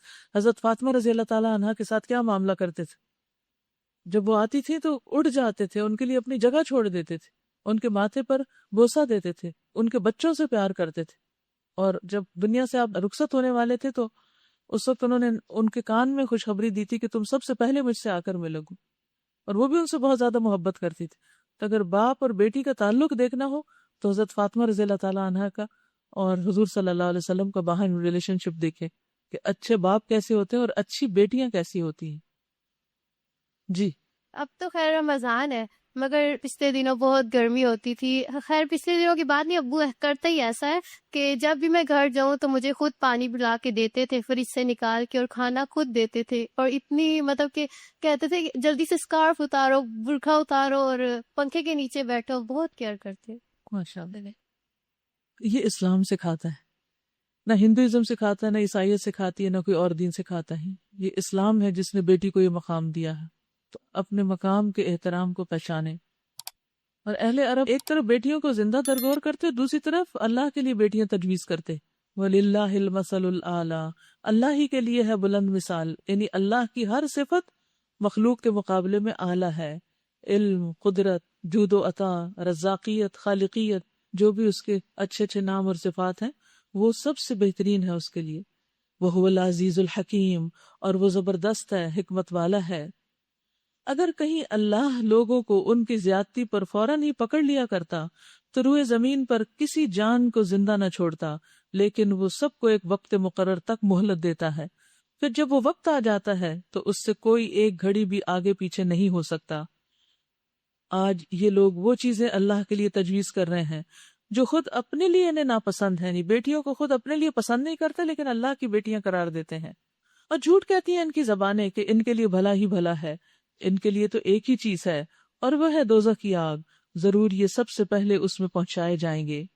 اللہ کی قسم اے محمد صلی اللہ علیہ وسلم، تم سے پہلے بھی بہت سی قوموں میں ہم رسول بھیج چکے ہیں، اور پہلے بھی یہی ہوتا رہا ہے کہ شیطان نے ان کے برے کرتوت انہیں خوشنما بنا کر دکھائے اور رسولوں کی بات انہوں نے مان کر نہ دی. وہی شیطان آج ان لوگوں کا بھی سرپرست بنا ہوا ہے اور یہ دردناک سزا کے مستحق بن رہے ہیں. ہم نے یہ کتاب تم پر اس لیے نازل کی ہے کہ تم ان اختلافات کی حقیقت ان پر کھول دو جن میں یہ پڑے ہوئے ہیں. یہ کتاب رہنمائی اور رحمت بن کر اتری ہے ان لوگوں کے لیے جو اسے مان لیں۔ تو کتاب کی آمد کا ایک مقصد کیا ہے؟ اختلافات کو دور کرنا اور انسانوں کو ہدایت فراہم کرنا اور رحمت جو اس کو پڑھے۔ یعنی کوئی بھی شخص دنیا میں کسی بھی مشکل میں ہے، کسی بھی غم میں مبتلا ہے، اگر قرآن پڑھنا شروع کر دے گا تو اس کے غم دور ہونے شروع ہو جائیں گے۔ واللہ انزل من السماء ماء فاحیا به الارض بعد موتها، اللہ نے آسمان سے پانی برسایا اور یکا یک مردہ پڑی ہوئی زمین میں اس کی بدولت جان ڈال دی۔ یقیناً اس میں ایک نشانی ہے ان لوگوں کے لیے جو سنتے ہوں۔ وَإِنَّ لَكُمْ فِي الْأَنْعَامِ لَعِبْرَةً نُسْقِيكُم مِّمَّا فِي بُطُونِهِ مِن بَيْنِ فَرْثٍ وَدَمٍ لَبَنًا خَالِصًا سَائِغًا لِلشَّارِبِينَ، اور تمہارے مویشیوں میں بھی ایک سبق موجود ہے، کیٹلز میں، ان کے پیٹ سے گوبر اور خون کے درمیان ہم ایک چیز تمہیں پلاتے ہیں، یعنی خالص دودھ۔ حیرت انگیز چیز، یعنی اگر گائے کا یا اونٹنی کا تھن دیکھا جائے تو گوشت اور خون کا بنا ہوتا ہے، کچھ مسلز ہوتے ہیں، کچھ اور اس طرح کی چیزیں، لیکن اسی کے اندر اللہ سبحانہ وتعالیٰ نے دودھ کی نالیاں بھی بنا رکھی، اور جب وہ جانور کھاتا ہے کچھ تو وہ چارہ کھا رہا ہوتا ہے جس سے اس کے اپنے جسم کے لیے بھی غذا بنتی، اس کا ویسٹ بھی آتا ہے اور اسی سے سب چارے سے سفید دودھ بن جاتا۔ جانور کے جسم کے اندر کون سی چیز ہے سفید؟ یہ کون سی چیز ایسی ہے جو اس کو سفید کر رہی؟ اللہ تعالیٰ چاہتا ہے تو دودھ کا رنگ بھی لال یا جام شیری جیسا یا پھر سبز کسی اور شربت جیسا بنا کے بھیج دیتا، لیکن کتنا پرفیکٹ کلر ہے سفید، کیا اللہ کی شان ہے۔ یعنی حیرت ہوتی ہے، دودھ کو دیکھتے ہی ایک عجیب سی کیفیت ہوتی ہے، اور جب ایک ایک گھونٹ انسان اس کو پیتا جائے، خاص طور پہ گرم ہوتا ہے نا تو پینے میں ٹائم لگتا ہے، تو غور و فکر کا بہت اچھا موقع ہوتا ہے، تو ہر سپ پر آپ اس میں غور و فکر کر سکتے ہیں، کیا چیز اللہ نے بنائی، ٹیسٹ کیسا، اس کا رنگ کیسا، اس کی خوشبو کیسی، اور اس کے بینیفٹس کتنے، مکمل غذا ہے۔ بچے جب کچھ نہیں کھاتے تو صرف دودھ پر زندہ رہ سکتے ہیں، اور یہ آتا کہاں سے، سورس کو دیکھو، پھر تمہیں پتہ چلے کہ اللہ کی کتنی بڑی نشانی ہے جو پینے والوں کے لیے نہایت خوشگوار ہے۔ اچھا، دودھ کے بارے میں حدیث کہ دودھ جو ہے یہ بہترین صدقہ بھی ہے اور بہترین غذا۔ آپ صلی اللہ علیہ وسلم نے فرمایا، میں نہیں جانتا کہ کھانے اور پینے دونوں کی کفایت دودھ کے علاوہ کوئی چیز کر سکتی جو کھانے اور پینے دونوں کا کام کرے۔ نبی صلی اللہ علیہ وسلم نے فرمایا، جو شخص کسی کو ہدیے میں چاندی یا سونا دے یا کسی کو مشکیزہ دے دے یا کسی کو دودھ پلا دے تو یہ ایسے ہے جیسے ایک غلام کو آزاد کرنا، یعنی دودھ کا صدقہ سونے چاندی کے برابر ایک طرح سے رکھا، اتنا اجر و ثواب ہے اجر کے اعتبار سے۔ تو اگر آپ غلام آزاد کرنا چاہیں تو دوسروں کو دودھ پلا دیں، بالکل جانوروں کو بھی پلانے سے، جیسے بلی وغیرہ کو بھی پلا سکتے ہیں، ٹھیک ہے۔ اسی طرح کھجور کے درختوں اور انگور کی بیلوں سے بھی ہم ایک چیز تمہیں پلاتے ہیں جسے تم نشہ آور بھی بنا لیتے ہو اور پاک رزق بھی، شراب بھی بنتی ہے اور جوس بھی بنتا ہے کھجور کے درختوں اور انگور کی بیلوں سے۔ آپ کو نبیز بنانا آتا ہے؟ کھجور کو توڑ کے اس کو رات کو بھگو کے اور صبح اس کو مسل کے یا شیک کر کے آپ اس کا ڈرنک پی سکتے ہیں، اور اگر اس کو رکھ دیا جائے تو اس کے اندر خمار پیدا ہو جاتا ہے، پھر وہ ٹاکسک ہو جاتا ہے۔ تو اللہ سبحانہ وتعالیٰ فرماتے ہیں ایک ہی چیز ہے، اس میں فائدے بھی ہیں اور تم اس کو بگاڑ کے نقصان دہ بھی بنا لیتے، اللہ کی نافرمانی کا کام بھی لیتے۔ یقیناً اس میں ایک نشانی ہے عقل سے کام لینے والوں کے لیے، اور دیکھو تمہارے رب نے شہد کی مکھی پر یہ بات وہی کر دی۔ آج تو نشانیاں ہی نشانیاں پورے سپارے میں، جدھر آنکھ اٹھا کے دیکھو ادھر ہی اللہ کی کوئی نہ کوئی قدرت کی نشانی نظر آئے، انسانوں سے لے کر جانور اور آسمانی مخلوق اور زمینی اور کھانے پینے کی چیزیں، اور پھر اب شہد کی مکھی۔ وَأَوْحَى رَبُّكَ إِلَى النَّحْلِ أَنِ اتَّخِذِي مِنَ الْجِبَالِ بُيُوتًا وَمِنَ الشَّجَرِ وَمِمَّا يَعْرِشُونَ ثُمَّ كُلِي مِن كُلِّ الثَّمَرَاتِ فَاسْلُكِي سُبُلَ رَبِّكِ ذُلُلًا يَخْرُجُ مِن بُطُونِهَا شَرَابٌ مُخْتَلِفٌ أَلْوَانُهُ فِيهِ شِفَاءٌ لِلنَّاسِ إِنَّ فِي ذَلِكَ لَآيَةً لِقَوْمٍ يَتَفَكَّرُونَ۔ اور دیکھو تمہارے رب نے شہد کی مکھی پر یہ بات وہی کر دی، وہی کہتے ہیں خفیہ اشارے کو، اس کے دل میں ڈال دی، چھوٹی سی مکھی اور اس کا دل اور اس کا شعور، اور اس میں اللہ تعالیٰ نے پروگرامنگ کر دی یا اس کے اندر اشارہ کیا، طریقہ کیا اللہ ہی جانتا ہے، لیکن اللہ نے اس کو سکھایا، کسی انسان نے اس کو شہد بنانے کی ٹریننگ نہیں دی۔ کیا وہی کی کہ پہاڑوں میں، درختوں میں اور چڑھائی ہوئی بیلوں میں اپنے چھتے بنا اور ہر طرح کے پھلوں کا رس چوس اور اپنے رب کی ہموار کی ہوئی راہوں پر چلتی رہے، یعنی اس کے اڑنے کا بھی ایک خاص لیول ہوتا ہے، نہ اس سے اوپر اڑتی ہے نہ اس سے نیچے، یعنی شہد کے لیے جب جوس لینے کے لیے جاتی ہے تو اس وقت کی بات ہو رہی ہے، اور ہر طرح کے پھلوں کا رس چوس اور اپنے رب کی ہموار کی ہوئی راہوں پر چلتی رہے۔ اس مکھی کے اندر سے رنگ برنگ کا ایک شربت نکلتا ہے جس میں شفا ہے لوگوں کے لیے، یعنی وہ سب جوس پھولوں سے چوس چوس کر اپنے پیٹ میں لے جاتی ہے اور پھر اس کو واپس الٹتی ہے اپنے چھتے کے اندر جہاں پر وہ شہد کی شکل میں منہ بند ہوتا ہے اور ہم تک پہنچتا ہے۔ یعنی جیسے دودھ کا سورس یا اوریجن آپ غور کریں، اسی طرح شہد کا سورس یا اوریجن معلوم کرے کہ یہ آیا کہاں سے، واٹ از دا سورس۔ ہم شہد کی بوتل اٹھاتے ہیں، اس کو ڈال لیتے ہیں، گھماتے ہیں، پی لیتے ہیں یا لگا کے اوپر سینڈوچ وغیرہ پہ کھا لیتے ہیں اور غور نہیں کرتے کہ یہ آیا کہاں سے۔ آنے کی جہاں بات ہوتی ہے تو ہم بازار کا شیلف یاد کر لیتے ہیں کسی ڈپارٹمنٹل سٹور پہ کہ وہاں سے اٹھایا تھا، ہاں، حالانکہ وہ آتا کہیں اور سے ہے، اور وہ کتنی چھوٹی سی چیز ہے، کتنی معمولی سی چیز جس کے اندر یہ سب کچھ تیار ہوتا ہے، اور اس میں شفا بھی ہے۔ یقیناً اس میں ایک نشانی ہے ان لوگوں کے لیے جو غور و فکر کرتے ہیں۔ اور مومن کی مثال بھی شہد کی مکھی کی طرح ہے، جیسے کھجور کے درخت کی مثال ہے، ایسے ہی شہد کی مکھی کی مثال بھی مومن سے ہے۔ رسول اللہ صلی اللہ علیہ وسلم نے فرمایا، مومن کی مثال شہد کی مکھی کی طرح ہے جو پاکیزہ چیز کھاتی ہے اور پاکیزہ پھل دیتی ہے۔ پاکیزہ چیز کھاتی، یاد رکھیے، تو ہمیں بار بار کیا حکم دیا گیا کہ کیا کھائیں؟ طیبات، طیب چیزیں کھائیں۔ تو شہد کی مکھی پاکیزہ چیز کھاتی ہے، کڑوے پھل اور کڑوے درختوں کے اوپر نہیں بیٹھتی، اور پھر پاکیزہ پھل دیتی ہے، اس کا رس بھی ایسا ہی ہوتا ہے۔ نبی صلی اللہ علیہ وسلم نے فرمایا، مومن کی مثال شہد کی مکھی کی طرح ہے جو پاکیزہ چیز کھاتی ہے، پاکیزہ رس خارج کرتی ہے، جس پھول، پتی یا پتے پر بیٹھتی ہے وہ نہ ٹوٹتا ہے نہ خراب ہوتا ہے۔ تو اسی طرح مومن بھی نہ کسی کا دل توڑتا ہے اور نہ کسی کو نقصان دیتا ہے، اور نہ ہی یعنی کہیں پر بھی ہوتا ہے وہ اپنا کام کرتا ہے لیکن دوسروں کو تکلیف نہیں دیتا۔ مثلا اگر آپ گھر میں بھی رہتے ہیں تو اپنے گھر والوں کے ساتھ ایسا معاملہ کریں کہ آپ کی وجہ سے وہ زچ نہ ہو جائے۔ آپ رات کو پڑھ رہے ہیں تو ان کو نہیں ستائیں، آپ چل پھر رہے ہیں، آپ کو نیند نہیں آ رہی تو ان کی نیند حرام نہ کریں۔ کل ہم نے پڑھا تھا نا سورۃ الرعد میں کہ اما ما ينفع الناس فيمكث في الارض، جو لوگوں کو فائدہ دے گا وہ زمین میں ٹھہر جائے گا۔ اور آج ہمیں شہد کی مکھی کی عملی مثال سے بتایا جا رہا ہے کہ جس طرح وہ فائدہ مند ہے اسی طرح تم بھی فائدہ مند ہو جاؤ اور ہر ایک کو فائدہ پہنچاؤ۔ اور اگر کسی سے کوئی کام بھی لو دو تو وہ ایسے کہ اس کو نقصان نہ پہنچے، یعنی بعض اوقات انسان فائدہ لے رہا ہوتا ہے اور بعض اوقات دے رہا ہوتا ہے۔ دینے میں تو دوسرے کا فائدہ ہی فائدہ ہے، لیکن بعض اوقات جب فائدہ لے رہا ہوتا ہے تو دوسرے کو تکلیف پہنچ سکتی، تو اس تکلیف سے بچانا چاہیے۔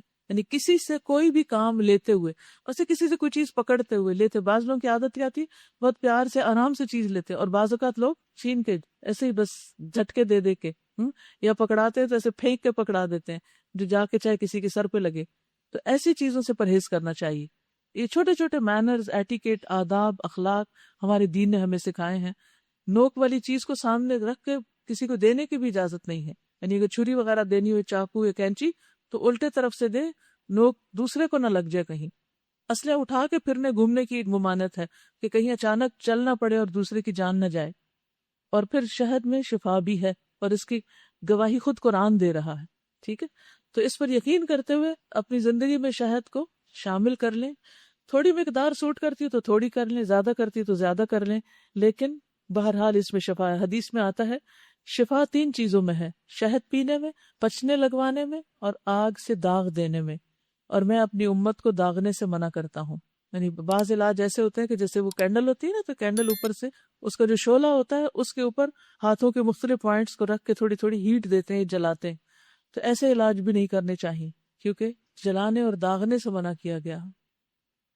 پھر فرمایا واللہ خلقکم ثم یتوفاکم ومنکم من یرد الی ارذل العمر، اور دیکھو اللہ نے تم کو پیدا کیا، پھر وہ تم کو موت دیتا ہے، اور تم میں سے کوئی بدترین عمر کو پہنچا دیا جاتا ہے تاکہ سب کچھ جاننے کے بعد پھر کچھ نہ جانے۔ حق یہ ہے کہ اللہ ہی علم میں بھی کامل ہے اور قدرت میں بھی، یعنی بندوں کے پاس کتنا بھی علم آ جائے، کئی ڈگریاں کیوں نہ رکھتے ہوں، جب بوڑھے ہو جاتے ہیں لوگ تو ان کی عقل ماری جاتی ہے، وہ سارا علم حاصل کیا ہوا بھولنے لگتا ہے، لیکن اللہ کا علم اس کو کوئی بھول نہیں۔ اور دیکھو اللہ نے تم میں سے بعض کو بعض پر رزق میں فضیلت عطا کی ہے، پھر جن لوگوں کو یہ فضیلت دی گئی ہے وہ ایسے نہیں ہے کہ اپنا رزق اپنے غلاموں کی طرف پھیر دیا کرتے ہوں، تاکہ دونوں اس رزق میں برابر کے حصے دار بن جائیں۔ تو کیا اللہ ہی کا احسان ماننے سے ان لوگوں کو انکار ہے؟ اور وہ اللہ ہی ہے جس نے تمہارے لیے تمہاری ہم جنس بیویاں بنائیں، یعنی انسان کی بیوی انسان سے بنائی، اور اسی نے ان بیویوں سے تمہیں بیٹے پوتے عطا کیے اور اچھی اچھی چیزیں تمہیں کھانے کو دیں۔ پھر کیا یہ لوگ یہ سب کچھ دیکھتے جانتے ہوئے بھی باطل کو مانتے ہیں اور اللہ کے احسان کا انکار کرتے ہیں، اور اللہ کو چھوڑ کر ان کو پوچھتے ہیں جن کے ہاتھ میں نہ آسمانوں سے انہیں کچھ رزق دینا ہے اور نہ زمین سے، اور نہ یہ کام وہ کر ہی سکتے ہیں؟ بس اللہ کے لیے مثالیں نہ گھڑو، اللہ جانتا ہے تم نہیں جانتے، یعنی اللہ کو انسانوں پر قیاس نہ کرو۔ یہ نہیں کہہ سکتے اللہ بھی انسان کی طرح اس کی طرح یہ کرتا ہے کر سکتا نہیں۔ وَلِلَّهِ الْمَثَلُ الْأَعْلَى، اللہ ہی کے لیے بلند مثال ہے۔ لَيْسَ كَمِثْلِهِ شَيْءٌ، اس کی مثال کی طرح کوئی چیز ہے ہی نہیں۔ اللہ ایک مثال دیتا ہے، ایک تو ہے غلام جو دوسرے کا مملوک ہے اور خود کوئی اختیار نہیں رکھتا، دوسرا ایسا شخص جسے ہم نے اپنی طرف سے اچھا رزق عطا کیا ہے اور وہ اس میں سے کھلے اور چھپے خوب خرچ کرتا ہے۔ بتاؤ کیا یہ دونوں برابر ہیں؟ الحمدللہ، مگر اکثر لوگ اس سیدھی بات کو نہیں جانتے۔ اللہ ایک اور مثال دیتا ہے، دو آدمی ہیں، ایک گنگا بہرا ہے، کوئی کام نہیں کر سکتا، اپنے آقا پر بوجھ بنا ہوا ہے، جدھر بھی وہ اسے بھیجتا ہے کوئی بھلا کام اس سے بن نہیں آتا۔ دوسرا شخص ایسا ہے کہ انصاف کا حکم دیتا ہے اور خود راہ راست پر قائم ہے۔ بتاؤ کیا یہ دونوں یکساں ہیں؟ اور زمین و آسمان کے پوشیدہ حقائق کا علم تو اللہ ہی کو ہے، اور قیامت کے برپا ہونے کا معاملہ کچھ دیر نہ لے گا، مگر بس اتنی کہ جس میں آدمی کی پلک جھپک جائے، بلکہ اس سے بھی کچھ کم۔ حقیقت یہ ہے کہ اللہ سب کچھ کر سکتا ہے۔ اللہ نے تم کو تمہاری ماؤں کے پیٹوں سے نکالا اس حالت میں کہ تم کچھ نہ جانتے تھے۔ اس نے تمہیں کان دیے، آنکھیں دی، سوچنے والے دل دیے، تاکہ تم شکر گزار بنو۔ اب میں دوبارہ آیت پڑھتی ہوں، اپنے کان کا سوچئے، آنکھ کا پڑھتی ہوں، آنکھ کا سوچئے، دل کا بولتی ہوں، دل کا سوچئے۔ اللہ نے تم کو تمہاری ماؤں کے پیٹوں سے نکالا، دیکھو کس راستے سے پیدا ہو کر دنیا میں آئے ہو، اس حالت میں کہ تم کچھ نہیں جانتے تھے، بالکل لا علم، جاہل، ان پڑھ۔ پھر اس نے تمہیں کان دیے، پھر باتیں سن سن کے تم بہت کچھ جاننے لگ گئے، آنکھیں دی، پھر پڑھنے دیکھنے کے قابل ہوئے، سوچنے والے دل دیے، پھر جو سنا تھا جو دیکھا تھا اس پر غور و فکر بھی کرنے لگے، اینالائز کرنے لگے، اس کو اچھے برے کا فرق پہچاننے لگے۔ یہ سب کچھ کس لیے دیا؟ تاکہ تم شکر گزار بنو۔ کیسے شکر کریں گے ان ساری نعمتوں کو اللہ کی پسند میں لگا کے؟ آنکھ سے ایسی چیز نہ دیکھے جو اللہ کو پسند نہیں، کان سے وہ نہ سنے جو اللہ کو پسند نہیں، دل میں وہ خیالات نہیں رکھے ہر وقت جو اللہ تعالیٰ کو پسند نہیں، کیونکہ وسوسے تو آئیں گے لیکن ان کو جھٹک دیں، صاف کرتے رہے۔ جیسے مکھی آتی ہے نا تو آپ کیا کرتے؟ پھر اڑا دیتے، پھر مکھی آ بیٹھتی، پھر اڑا دیتے، پھر اڑا دیتے۔ ایسے ہی دل میں جب کوئی بدگمانیاں آئیں، اللہ کے بارے میں وسوسہ آئے یا کوئی اور بےہودہ خیالات آئیں تو انسان کو فوراً اڑا دینی چاہیے، ان کو جگہ نہیں دینی چاہیے، ورنہ وہ انسان کے لیے بوجھ ہو جاتے ہیں، دل کی سختی کا باعث بن جاتے ہیں۔ اور اگر پھر بھی آتے ہیں تو اللہ تعالیٰ سے دعا کرنی چاہیے، کیونکہ دل اللہ کے ہاتھ میں ہے، وہ جدھر چاہے موڑ دے، پھیر دے۔ اور یاد رکھیے یہ وہ نعمتیں ہیں جن کا سوال ہوگا۔ ان السمع والبصر والفؤاد کل اولئک کان عنہ مسئولا، بے شک کان، آنکھیں اور دل، ان سب سے سوال کیا جائے گا۔ رسول اللہ صلی اللہ علیہ وسلم نے فرمایا، قیامت کے دن بندے کا سب سے پہلا حساب یہ ہوگا کہ اسے کہا جائے گا، کیا میں نے تیرے جسم کو تیرے لیے درست نہیں کیا تھا؟ کیا میں نے تجھے ٹھنڈے پانی سے سیراب نہیں کیا تھا؟ پہلی نعمتیں جو یاد کرائی جائیں گی وہ یہ ہوں گی جب حساب لیا جائے گا انسان کا۔ الم یروا الی الطیر مسخرات فی جو السماء، کچھ اور نشانیاں، کیا ان لوگوں نے کبھی پرندوں کو نہیں دیکھا کہ فضائے آسمان میں کس طرح سے مسخر ہیں؟ اللہ کے سوا کس نے ان کو تھام رکھا ہے؟ اس میں بہت نشانیاں ہیں ان لوگوں کے لیے جو ایمان لاتے ہیں۔ اللہ نے تمہارے لیے تمہارے گھروں کو جائے سکون بنایا، یہ بھی اللہ کی بہت بڑی نعمت ہے۔ اس نے جانوروں کی کھالوں سے تمہارے لیے ایسے مکان پیدا کیے، یعنی خیمے، جنہیں تم سفر اور قیام دونوں حالتوں میں ہلکا پاتے ہو، یعنی لائٹ ہاؤسز ہیں۔ اس نے جانوروں کے صوف اور اون اور بالوں سے تمہارے لیے پہننے اور برتنے کی بہت سی چیزیں پیدا کر دیں جو زندگی کی مقرر مدت تک تمہارے کام آتی ہیں۔ اس نے اپنی پیدا کی ہوئی بہت سی چیزوں سے تمہارے لیے سائے کا انتظام کیا، درخت اور پہاڑ وغیرہ۔ پہاڑوں میں تمہارے لیے پناہ گاہیں بنائیں، غار وغیرہ، اور تمہیں ایسی پوشاکیں بخشیں جو تمہیں گرمی سے بچاتی ہیں، یعنی ایسے مٹیریل پیدا کیے کہ پہن کے تمہاری گرمی کم ہو جاتی۔ اور کچھ دوسری پوشاکیں جو آپس کی جنگ میں تمہاری حفاظت کرتی ہیں، یعنی لوہے کی زرہیں وغیرہ. اس طرح وہ تم پر اپنی نعمتوں کی تکمیل کرتا ہے، شاید کہ تم فرما بردار بنو. یعنی یہ سب کچھ پا کر کرنا کیا ہے؟ اللہ کا فرما بردار بننا ہے، شکر ادا کرنا ہے. اب اگر یہ لوگ منہ موڑتے ہیں تو اے محمد صلی اللہ علیہ وسلم، آپ پر صرف پیغام پہنچا دینے کی ذمہ داری ہے، اس کے سوا نہیں. یعرفون نعمت اللہ، وہ اللہ کی نعمتوں کو پہچانتے ہیں، ثم ینکرونہا، پھر ان کا انکار کر دیتے ہیں. وَأَكْثَرُهُمْ الْكَافِرُونَ، اور ان میں سے اکثر کافر ہیں. یعنی انسانوں کو جب پوچھا جاتا ہے دنیا میں تو بعض اوقات وہ کہتے ہیں اللہ نے پیدا کیا، لیکن اللہ کی پیدا کی ہوئی چیزوں کو استعمال کرنے کے بعد وہ اللہ کے وفادار نہیں بنتے. اسی طرح قیامت کے دن اللہ تعالیٰ جب نعمتوں کی پہچان کرائے گا تو پہچان لیں گے. تو یعرفون فعل مضارع، پہچانتے ہیں، پہچانیں گے، دونوں طرح سے آتا ہے. لیکن جو شخص پہچانتا ہے اور پھر شکر ادا کرتا ہے، اللہ تعالیٰ اس کو بلند مقام عطا کرتے ہیں. رسول اللہ صلی اللہ علیہ وسلم نے فرمایا، کھانے والا شکر گزار صبر کرنے والے روزہ دار کے برابر ہوتا ہے. یعنی دن کو جب آپ روزہ رکھتے اور صبر کرتے ہیں تو اجر پاتے ہیں، اور رات کو جب روزہ کھول کر شکر ادا کرتے ہیں تو پھر مزید اجر ملتا ہے. پھر جو شخص ہر لقمے پر شکر ادا کرتا ہے اس کا درجہ بلند ہوتا ہے. ہر لقمے پر، یعنی آپ نے ایک لقمہ کھایا اور اس کے بعد کہا الحمدللہ، پانی کا گھونٹ پیا اور کہا الحمدللہ. ہم تو ایک ہی دفعہ آخر میں کرتے ہیں نا، بیچ میں تو کھانے میں ہی مصروف ہوتے ہیں. خصوصاً رمضان ہے، سارے دن کے بھوکے، اب کوئی بات ہمیں نہ کرو، نہ کوئی نصیحت، ایک اور کام مت بتاؤ. لیکن رسول اللہ صلی اللہ علیہ وسلم نے فرمایا، اللہ تعالیٰ اس بندے سے راضی ہو جاتا ہے جو ایک لقمہ بھی کھائے تو اس پر اللہ کو شکر ادا کرے، یا جو مشروب کا ایک گھونٹ بھی پیے تو اس پر اللہ کا شکر ادا کرے. اگر ہو سکے تو کیجئے تاکہ شاکرین میں نام لکھا جائے. انہیں کچھ ہوش بھی ہے کہ اس روز کیا بنے گی، جبکہ ہم ہر امت میں سے ایک گواہ کھڑا کریں گے. پھر کافروں کو نہ حجتیں پیش کرنے کا موقع دیا جائے گا، نہ ان سے توبہ اور استغفار ہی کا مطالبہ کیا جائے گا. ظالم لوگ جب ایک دفعہ عذاب دیکھ لیں گے تو اس کے بعد نہ ان کے عذاب میں کوئی تخفیف کی جائے گی اور نہ انہیں ایک لمحہ بھر کی مہلت دی جائے گی. اور جب وہ لوگ جنہوں نے دنیا میں شرک کیا تھا اپنے ٹھہرائے ہوئے شریکوں کو دیکھیں گے تو کہیں گے، اے پروردگار، یہی ہے ہمارے وہ شریک جنہیں ہم تجھے چھوڑ کر پکارا کرتے تھے. اس پر ان کے وہ معبود انہیں صاف جواب دیں گے کہ تم جھوٹے ہو. اس وقت یہ سب اللہ کے آگے جھک جائیں گے اور ان کی وہ ساری افترا پردازیاں رفو چکر ہو جائیں گی جو دنیا میں کرتے رہے تھے، یعنی جو جھوٹ انہوں نے گھڑے تھے اور تعویلیں گھڑی تھی. جن لوگوں نے خود کفر کی راہ اختیار کی اور دوسروں کو اللہ کی راہ سے روکا، انہیں ہم عذاب پر عذاب دیں گے اس فساد کے بدلے جو وہ دنیا میں برپا کرتے رہے.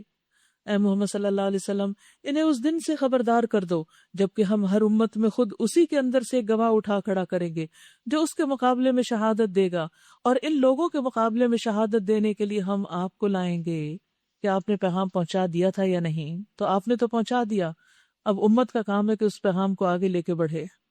اور یہ اسی شہادت کی تیاری ہے کہ ہم نے یہ کتاب آپ پر نازل کر دی جو ہر چیز کی صاف صاف وضاحت کرنے والی ہے، اور ہدایت اور رحمت اور بشارت ہے ان لوگوں کے لیے جنہوں نے سر تسلیم خم کر دیا ہے. ان اللہ یأمر بالعدل والإحسان وإیتاء ذی القربى وینہی عن الفحشاء والمنکر والبغی یعظکم لعلکم تذکرون. اللہ عدل اور احسان اور صلہ رحمی کا حکم دیتا ہے اور بدی اور بے حیائی اور ظلم اور زیادتی سے منع کرتا ہے. وہ تمہیں نصیحت کرتا ہے تاکہ تم سبق لو. عدل کہتے ہیں جیسا کوئی کرے ویسا اس کے ساتھ سلوک کیا جائے، اور عدل اعتدال کے لیے، ہر چیز میں ماڈریٹ رویہ اختیار کرو. اور احسان کیا ہے؟ اچھا عمل، اور جو اچھا نہ بھی کرے اس کے جواب میں اچھا کام کرنا. ان اللہ یأمرکم بالعدل والإحسان وإیتاء ذی القربى، اور رشتہ داروں کو دینا، صلہ رحمی کرنا. کن کن چیزوں سے روکتے؟ فحشاء، بے حیائی کی باتیں، بے حیائی کے کام جن کا مقصد اور منشا شہوت کی تسکین کرنا ہے.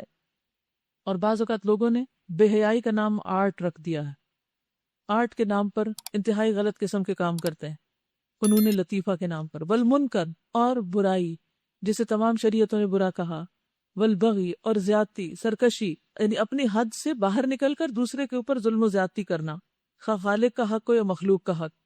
یعظکم لعلکم تذکرون، وہ تمہیں نصیحت کرتا ہے تاکہ تم سبق لو.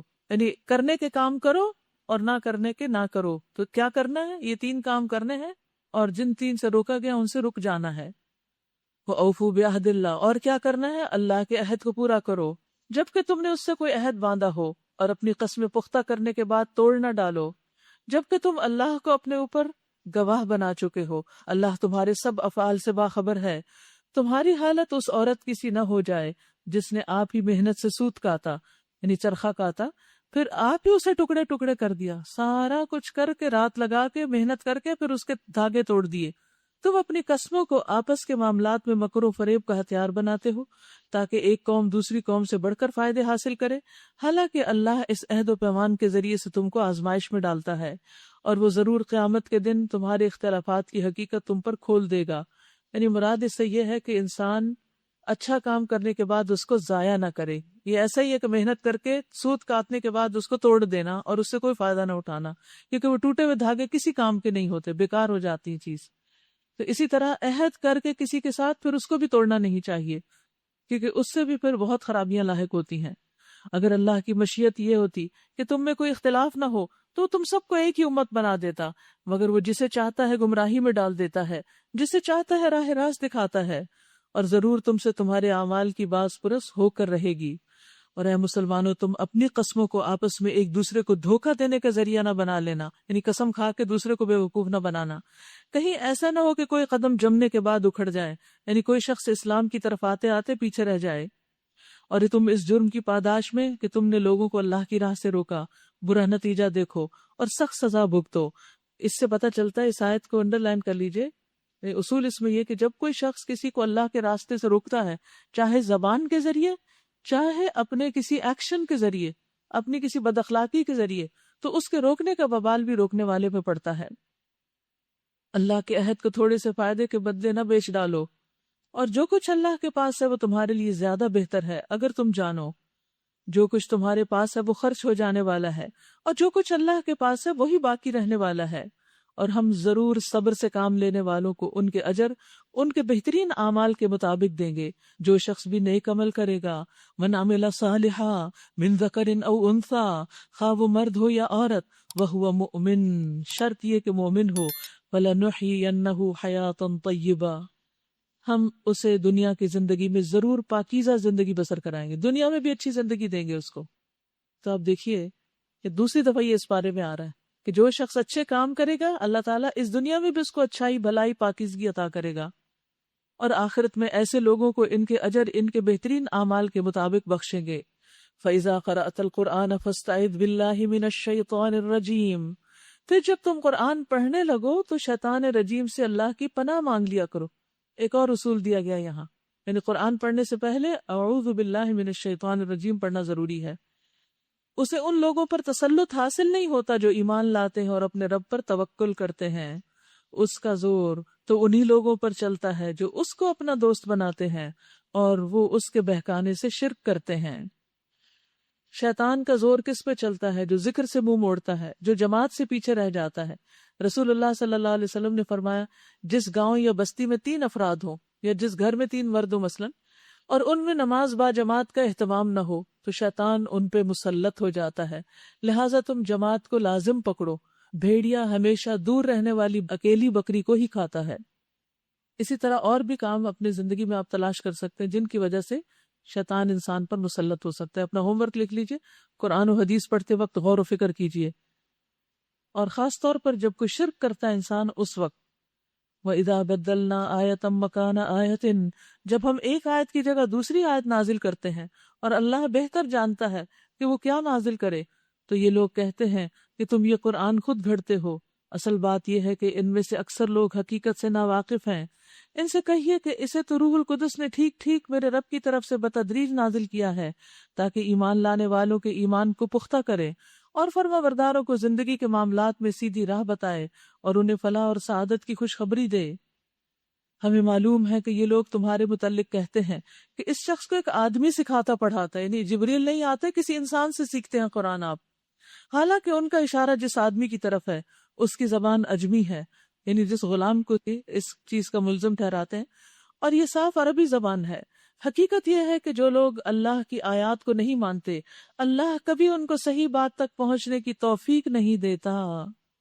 صحیح رستہ پانے کے لیے کتاب پر ایمان لانا ضروری ہے، اور ایسے لوگوں کے لیے دردناک عذاب ہے۔ جھوٹی باتیں نبی نہیں گھڑتا، بلکہ جھوٹ وہ لوگ گھڑ رہے ہیں جو اللہ کی آیات کو نہیں مانتے، وہی حقیقت میں جھوٹے ہیں۔ جو شخص ایمان لانے کے بعد کفر کرے، وہ اگر مجبور کیا گیا ہو اور دل اس کا ایمان پر مطمئن ہو تب تو خیر، مگر جس نے دل کی رضامندی سے کفر کو قبول کر لیا اس پر اللہ کا غضب ہے، اور ایسے سب لوگوں کے لیے بڑا عذاب ہے۔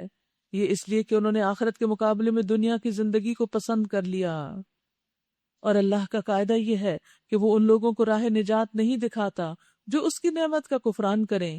یہ وہ لوگ ہیں جن کے دلوں اور کانوں اور آنکھوں پر اللہ نے مہر لگا دی، یہ غفلت میں ڈوب چکے ہیں۔ ضرور ہے کہ آخرت میں یہی خسارے میں رہیں، بخلاف اس کے جن لوگوں کا یہ حال ہے کہ جب ایمان لانے کی وجہ سے وہ ستائے گئے تو انہوں نے گھر بار چھوڑ دیے، ہجرت کی، اللہ کے راستے میں سختیاں جھیلی اور صبر سے کام لیا، ان کے لیے یقیناً تیرا رب بڑا غفور الرحیم ہے۔ ان سب کا فیصلہ تو اس دن ہوگا جبکہ ہر شخص اپنے ہی بچاؤ کی فکر میں لگا ہوا ہوگا، اور اس کو اس کے کیے کا پورا پورا بدلہ دے دیا جائے گا، اور کسی پر ذرہ برابر ظلم نہ ہونے پائے گا۔ پھر اللہ تعالیٰ ایک بستی کی مثال دیتے ہیں، اشارہ ہے مکہ کی طرف۔ وَضَرَبَ اللَّهُ مَثَلًا قَرْيَةً كَانَتْ آمِنَةً مُطْمَئِنَّةً يَأْتِيهَا رِزْقُهَا رَغَدًا مِّن كُلِّ مَكَانٍ فَكَفَرَتْ بِأَنْعُمِ اللَّهِ فَأَذَاقَهَا اللَّهُ لِبَاسَ الْجُوعِ وَالْخَوْفِ بِمَا كَانُوا يَصْنَعُونَ۔ اللہ ایک بستی کی مثال دیتا ہے، وہ امن اور اطمینان کی زندگی بسر کر رہی تھی، اور ہر طرف سے اس کو بفراغت رزق پہنچ رہا تھا کہ اس نے اللہ کی نعمتوں کا کفران شروع کر دیا، پیغمبر کو نہیں مانے، ایمان نہیں لائے۔ تب اللہ نے اس کے باشندوں کو ان کے کرتوتوں کا یہ مزہ چکھایا کہ بھوک اور خوف کی مصیبتیں ان پر چھا گئیں۔ ان کے پاس ان کی اپنی قوم میں سے ایک رسول آیا مگر انہوں نے اس کو جھٹلایا، آخر کار عذاب نے ان کو آ لیا جبکہ وہ ظالم ہو چکے تھے۔ تو اس سے یہ پتہ چلتا ہے کہ جب انسان شکر کرتا ہے تو نعمتیں بڑھتی رہتی ہیں، اور جب انسان ناشکری کرتا ہے تو اس کی نعمتیں پہلے والی بھی ختم ہو جاتی ہیں، جیسا کہ اس آیت میں بتایا گیا۔ پس اے لوگو، اللہ نے جو کچھ حلال اور پاک رزق تم کو بخشا ہے اسے کھاؤ اور اللہ کے احسان کا شکر ادا کرو اگر تم واقعی اس کی بندگی کرنے والے ہو۔ تو اس سے پتہ چلتا ہے کہ شکر عبادت ہے۔ اللہ نے جو کچھ تم پر حرام کیا ہے وہ ہے مردار اور خون اور سور کا گوشت اور وہ جانور جس پر اللہ کے سوا کسی اور کا نام لیا گیا ہو۔ البتہ بھوک سے مجبور ہو کر اگر کوئی ان چیزوں کو کھا لے بغیر اس کے کہ وہ اللہ کے قانون کی خلاف ورزی کرنے کا خواہش مند ہو یا حد ضرورت سے تجاوز کا مرتکب ہو تو یقیناً اللہ معاف کرنے والا اور رحم فرمانے والا ہے۔ اور یہ جو تمہاری زبانیں جھوٹے احکام لگایا کرتی ہیں کہ یہ چیز حلال ہے اور یہ حرام ہے، تو اس طرح کے حکم لگا کر اللہ پر جھوٹ نہ باندھو۔ جو لوگ اللہ پر جھوٹ باندھتے ہیں ہرگز فلاح نہیں پاتے، دنیا کا عیش چند روزہ ہے، آخر کار ان کے لیے دردناک سزا ہے۔ تو اس سے کیا پتہ چلتا ہے کہ حلال حرام کے قاعدے مکمل ہو چکے ہیں، احکامات مکمل ہو چکے ہیں۔ رسول اللہ صلی اللہ علیہ وسلم نے ایک دفعہ خطبہ دیتے ہوئے ارشاد فرمایا، سنو میرے رب نے مجھے حکم دیا کہ میں تم لوگوں کو وہ باتیں سکھا دوں جن سے تم لا علم ہو۔ میرے رب نے آج کے دن مجھے وہ باتیں سکھائیں کہ میں نے اپنے بندے کو جو مال دیا ہے وہ اس کے لیے حلال ہے، اور میں نے اپنے سب بندوں کو حق کی طرف رجوع کرنے والا پیدا کیا، یعنی کفر پہ نہیں پیدا کیا، اسلام پر پیدا کیا، لیکن شیاطین ان کے پاس آ کر انہیں ان کے دین سے بہکاتے ہیں۔ میں نے اپنے بندوں کے لیے جن چیزوں کو حلال کیا وہ ان کے لیے حرام قرار دیتے ہیں، وہ ان کو ایسی چیزوں میں میرے ساتھ شریک کرنے کا حکم دیتے ہیں جس کی میں نے کوئی دلیل نازل نہیں کی۔ یعنی اللہ نے جو حلال اور حرام کیا اس کو دیکھو، بندوں کے حلال حرام کے پیچھے مت جاؤ۔ یعنی کوئی مفتی کسی چیز کو حرام کرنے کا کتنا بھی بڑا فتویٰ دے اسے حرام نہ سمجھو جب تک کہ اللہ نے اس کو حرام قرار نہ دیا ہو۔ وہ چیزیں ہم نے خاص طور پر یہودیوں کے لیے حرام کی تھی جن کا ذکر ہم اس سے پہلے تم سے کر چکے ہیں، سورۃ الانعام کی طرف اشارہ ہے، آیت 146 کے۔ اور یہ ان پر ہمارا ظلم نہ تھا بلکہ ان کا اپنا ہی ظلم تھا جو وہ اپنے اوپر کر رہے تھے۔ البتہ جن لوگوں نے جہالت کی بنا پر برا عمل کیا اور پھر توبہ کر کے اپنے عمل کی اصلاح کر لی تو یقیناً توبہ اور اصلاح کے بعد تیرا رب ان کے لیے غفور الرحیم ہے۔ ان ابراہیم کان امۃ قانتا للہ حنیفا، واقعہ یہ ہے کہ ابراہیم اپنی ذات سے ایک پوری امت تھا، اللہ کا مطیع فرمان اور یکسو، وہ کبھی مشرک نہ تھا۔ یعنی شرک سے بچنے کی تلقین کرتے ہوئے اللہ تعالیٰ پھر ایک مثال دے رہے ہیں، اللہ کی نعمتوں کا شکر ادا کرنے والا، شاکر بھی تھے، اللہ نے اس کو چن لیا، سیدھا راستہ دکھایا۔ یہ کوالٹیز ہوتی ہیں تو اللہ تعالیٰ اپنے کام کے لیے چنتا ہے بندے کو، دنیا میں اس کو بھلائی دی اور آخرت میں وہ یقیناً صالحین میں سے ہوگا۔ پھر ہم نے تمہاری طرف یہ وحی بھیجی کہ یکسو ہو کر ابراہیم کے طریقے پر چلو، اور وہ مشرکوں میں سے نہ تھا۔ رہا سب تو وہ ہم نے ان لوگوں پر مسلط کیا تھا جنہوں نے اس کے احکام میں اختلاف کیا، اور یقیناً تیرا رب قیامت کے دن ان سب باتوں کا فیصلہ کر دے گا جن میں وہ اختلاف کرتے رہے ہیں۔ اے نبی صلی اللہ علیہ وسلم، اپنے رب کے راستے کی طرف دعوت دو، حکمت اور عمدہ نصیحت کے ساتھ، اور لوگوں سے مباحثہ کرو ایسے طریقے پر جو بہترین ہو۔ تمہارا رب ہی زیادہ بہتر جانتا ہے کہ کون اس کی راہ سے بھٹکا ہوا ہے اور کون راہ راست پر ہے۔ اور اگر تم لوگ بدلہ لو تو بس اسی قدر لو جس قدر تم پر زیادتی کی گئی ہو، لیکن اگر تم صبر کرو تو یقیناً یہ صبر کرنے والوں کے حق میں بہتر ہے۔ اے محمد صلی اللہ علیہ وسلم، صبر سے کام کیے جاؤ، اور تمہارا یہ صبر اللہ ہی کی توفیق سے ہے۔ ان لوگوں کی حرکات پر رنج نہ کرو، ان کی چال بازیوں پر دل تنگ نہ ہو۔ اللہ ان لوگوں کے ساتھ ہے جو تقوی سے کام لیتے ہیں اور جو احسان پر عمل کرتے ہیں، جس کا اللہ نے پیچھے حکم دیا ہے کہ ان اللہ یأمرکم بالعدل والاحسان۔ تو جو اللہ کا حکم مان لیتا ہے پھر اللہ سبحانہ وتعالیٰ اس کی مدد کرتے ہیں۔ تو اگر آپ بھی چاہتے ہیں کہ اللہ تعالیٰ ہر مشکل میں آپ کی مدد فرمائے تو پھر آپ کیا کریں؟ اللہ کے احکامات کو مانیں، خصوصاً دوسروں کے ساتھ احسان کا معاملہ اختیار کریں۔ وآخر دعوانا ان الحمد للہ رب العالمین۔ سبحانک اللہم وبحمدک، اشہد ان لا الہ الا انت، استغفرک واتوب الیک۔ السلام علیکم ورحمۃ اللہ وبرکاتہ۔